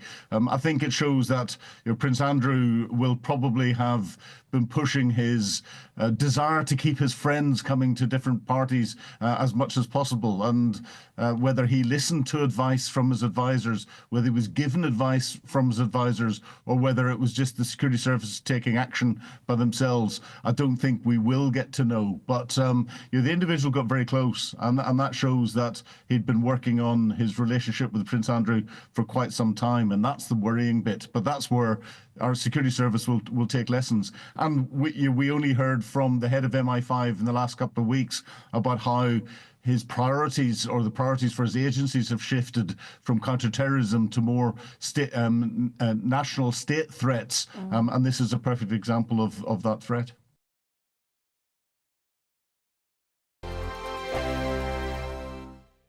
This is GB News, Britain's news channel.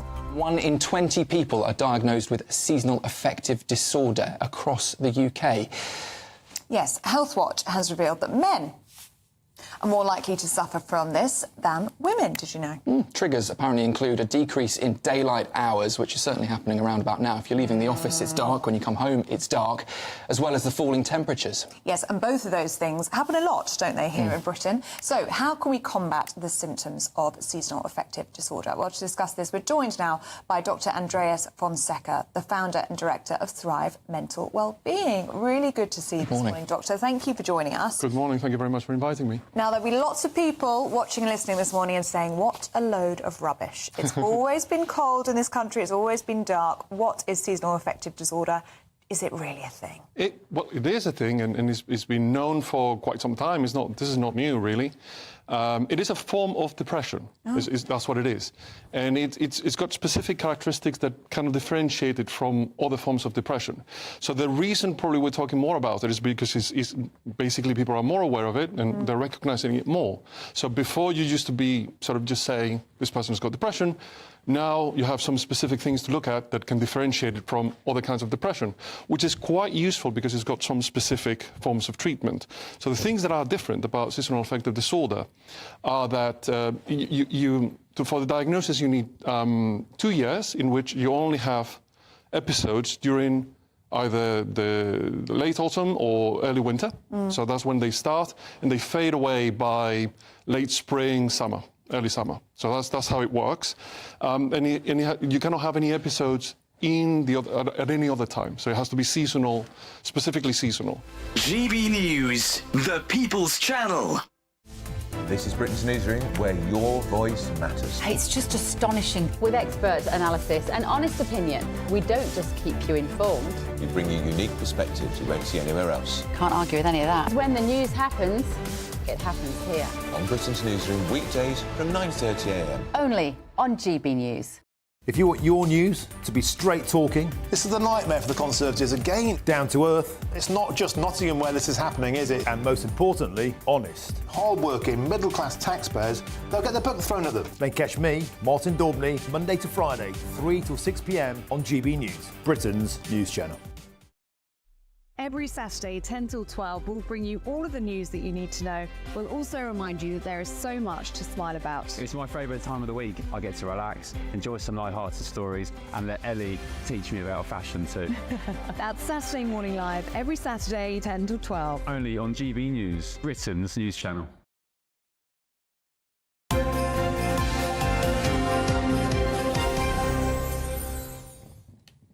Welcome back. You're watching Breakfast with Stephen and Ellie, and can you believe it's less than 2 weeks away until our Christmas dinner will be on the table? I know, heck. Many of us obviously worried about sticking to a budget this Christmas. No, if you've not sorted it out already. Anyway, if you haven't and you're still wondering how you're going to make all those pennies stretch to feed whoever you've got to feed this year, do not fear, because everyone's favourite TV chef, Rosemary Schrager, is here to impart some festive wisdom. Rosemary, lovely to see you. Lovely to see you too. Where do we even start on doing Christmas dinner on a budget? Is it possible? Well, yes, it is, absolutely. First of all, you do things in advance. That's the best thing, if you can. If you've got a little freezer or somebody with a freezer, you go to the supermarket, and sometimes they have these sort of things they have to get rid of very quickly, savings. They have an area, and it's very good to go at the end of the day where they put all the stuff, the products in it that they don't want, they have to sell quickly. And there you can pick up things like red cabbage, vegetables, all those sort of things. And that is so much cheaper. And then if you could actually do that in advance, I think that is fantastic. Get it ready. You've got a cheap product. You can do it, still healthy. I mean, it's only just over the sell-by date, but it's all perfectly all right. Now, the thing about Christmas, I feel, is that you're expected to do so many things. It's a roast dinner. You don't have to have that much. You don't have to get loads of everything. Potatoes are very reasonable. You get potatoes. You get, and if you get potatoes, sort of get them quite cheaply on the side. You can get them going cheaply anywhere, actually. Sort of, you can put them in a dark place, and you can keep them for quite a long time, actually. Just be careful they don't root, but you can actually do this. It's actually very good. Now, the other thing is you don't have to have turkey. The thing about Christmas, I've had all sorts of Christmases. I've had tapas for Christmas, I've had a Chinese Christmas, I've had all sorts of Christmases, because you don't have to stick just with the turkey itself. You can get a large chicken, or you could get you can actually, what is very good, sometimes, dare I say, a frozen chicken actually can be a lot cheaper. Buy it now, defrosted, and it's very cheap. And there's nothing wrong with it. You can get stuffing. You can get some sausages for stuffing, do some onions, put some sage in, put some flavouring in, and make little balls of stuffing very, very cheaply. So if watching the pennies is actually not that difficult, it's just putting it down on a piece of paper and saying, this is what I need, this is what I've got to do, how am I going to do it? Because that is the thing, organisation. It's being a little bit more organised than you'd probably do. And you can't just say, oh, I want that, I want that. You have to think about it more carefully. It's actually quite fun. It's a challenge. Yeah. And I think It's great. And I think you can say, well, actually, I got this from so-and-so and da-da-da. And I do feel that it's important that this Christmas, and I'm certainly for myself, I'm actually, not going to town this Christmas because we're all feeling the state of our pockets. We are. We're all feeling the pinch. Really good to see you, Rosemary. This is why we love you, Rosemary. Thank you very much. Very good advice. Plan in advance. Yes. Head to the freezer section. Yeah. Right. I do think we've got to be a little bit careful with Christmas dinner because we all get a bit carried away with it all. But don't you think that's where Rosemary's really got her head screwed on? Well, exactly. She says, don't get carried away. It's a roast dinner.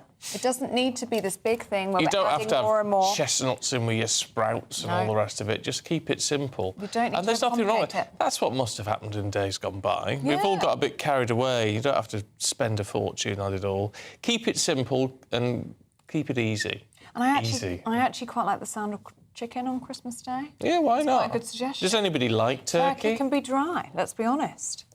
So, Rosemary's full of good ideas. I think we should listen to Rosemary more often. See, would you stuff a chicken? Can you stuff a chicken? Yes, you can. I'm very good at that. I'll tell you another time. Oh, right, there you go. It's all a bit beyond me. Oh, good old nut roast and I'm happy. So it doesn't matter, does it? No, I've never had a turkey in my life.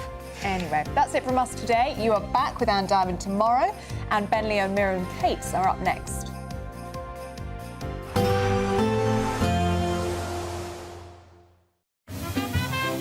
Heavy showers first thing will be followed by a warm, cosy day. Boxed Boilers, sponsors of weather on GB News. Hello there, good morning. Welcome to your GB News weather update from the Met Office. It's another cloudy and dull day ahead for many of us, with some rain and drizzle at times, and on the chilly side too, with temperatures widely just below average for the time of year. So plenty of grey skies to go around today. There will still be lots of dry weather around, but we can't rule out some rain and drizzle at times, particularly around hilly areas, with some longer spells of rain just starting to clip the northwest of Scotland and perhaps western parts of Northern Ireland later into the day. And some blustery winds following on behind those outbreaks of rain too, and temperatures widely just below average for the time of year, only seeing highs of around 7 to 8 degrees. Now, as we head into the evening, those longer spells of rain that are clipping the far northwest of Scotland will slowly edge their way further inland. This could be quite persistent and perhaps heavy at times, mainly across hills. Turning clearer behind this though, but plenty of blustery showers behind too. These outbreaks of rain just starting to edge into western parts of Northern Ireland as well. And then elsewhere, once again, that cloud sticking around, those outbreaks of rain and drizzle, particularly across western parts of Wales and parts of southwest England too.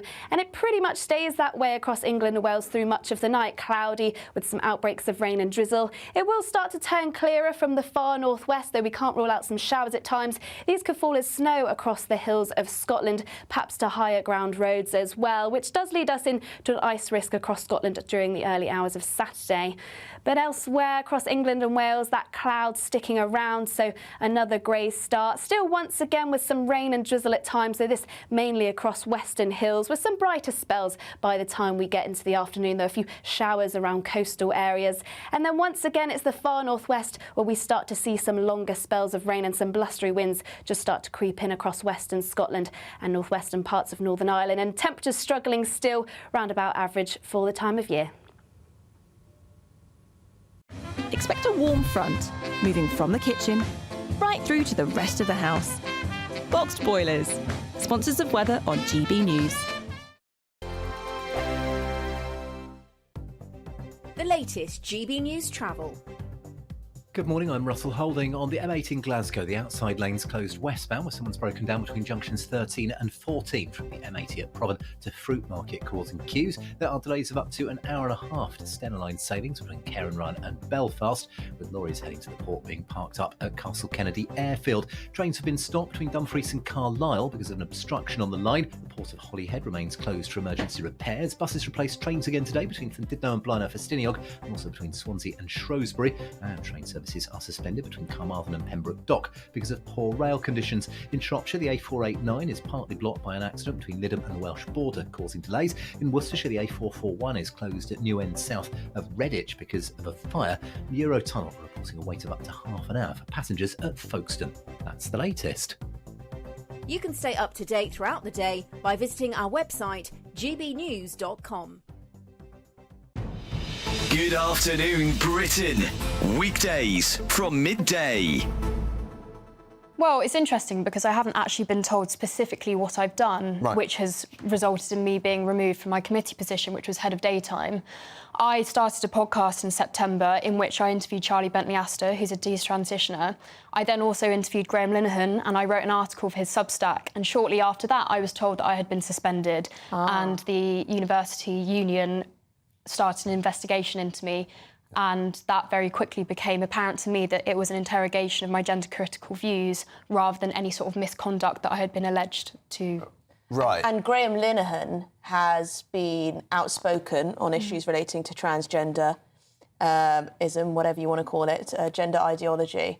And so perhaps just by having associated yourself with him as a controversial figure, that was why the investigation happened, you suspect? Yes, and already it's quite clear that guilt by association is a crime that you can commit within university societies. I actually purchased my free speech union membership way before this all happened, when a friend helped me edit the episode with Charlie, and he got in trouble with a separate society who told him that he must disassociate himself from me, and if he didn't, further measures would be taken. So at that point, I thought, wow, I better put some damage control in place and purchase my membership in case anything happens to me.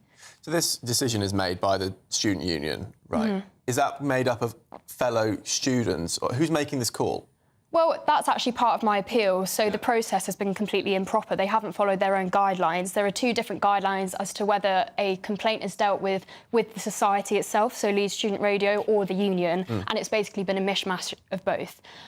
So it's been an improper procedure, but it is, as far as I'm aware, it's the student union who's decided to remove me. GB News, the People's Channel.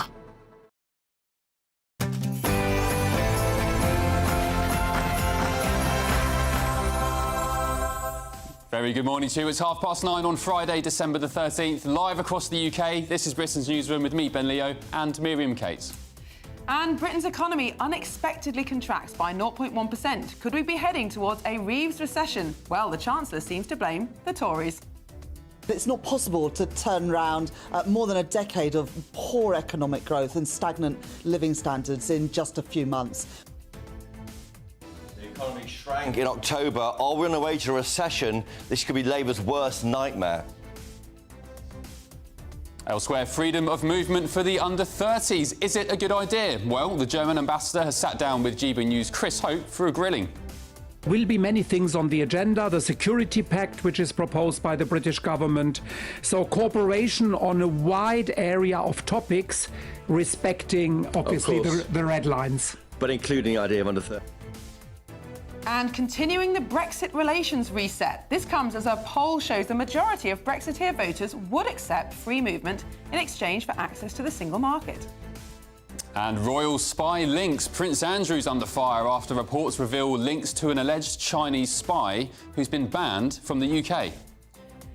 And is this the end of lunch breaks? Kemi Badenoch claims lunch breaks are for wimps after boasting she brings in her own as she's got no time.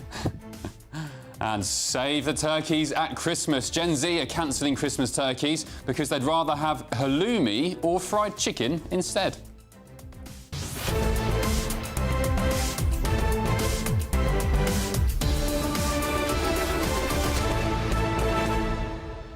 So, the plans for the economy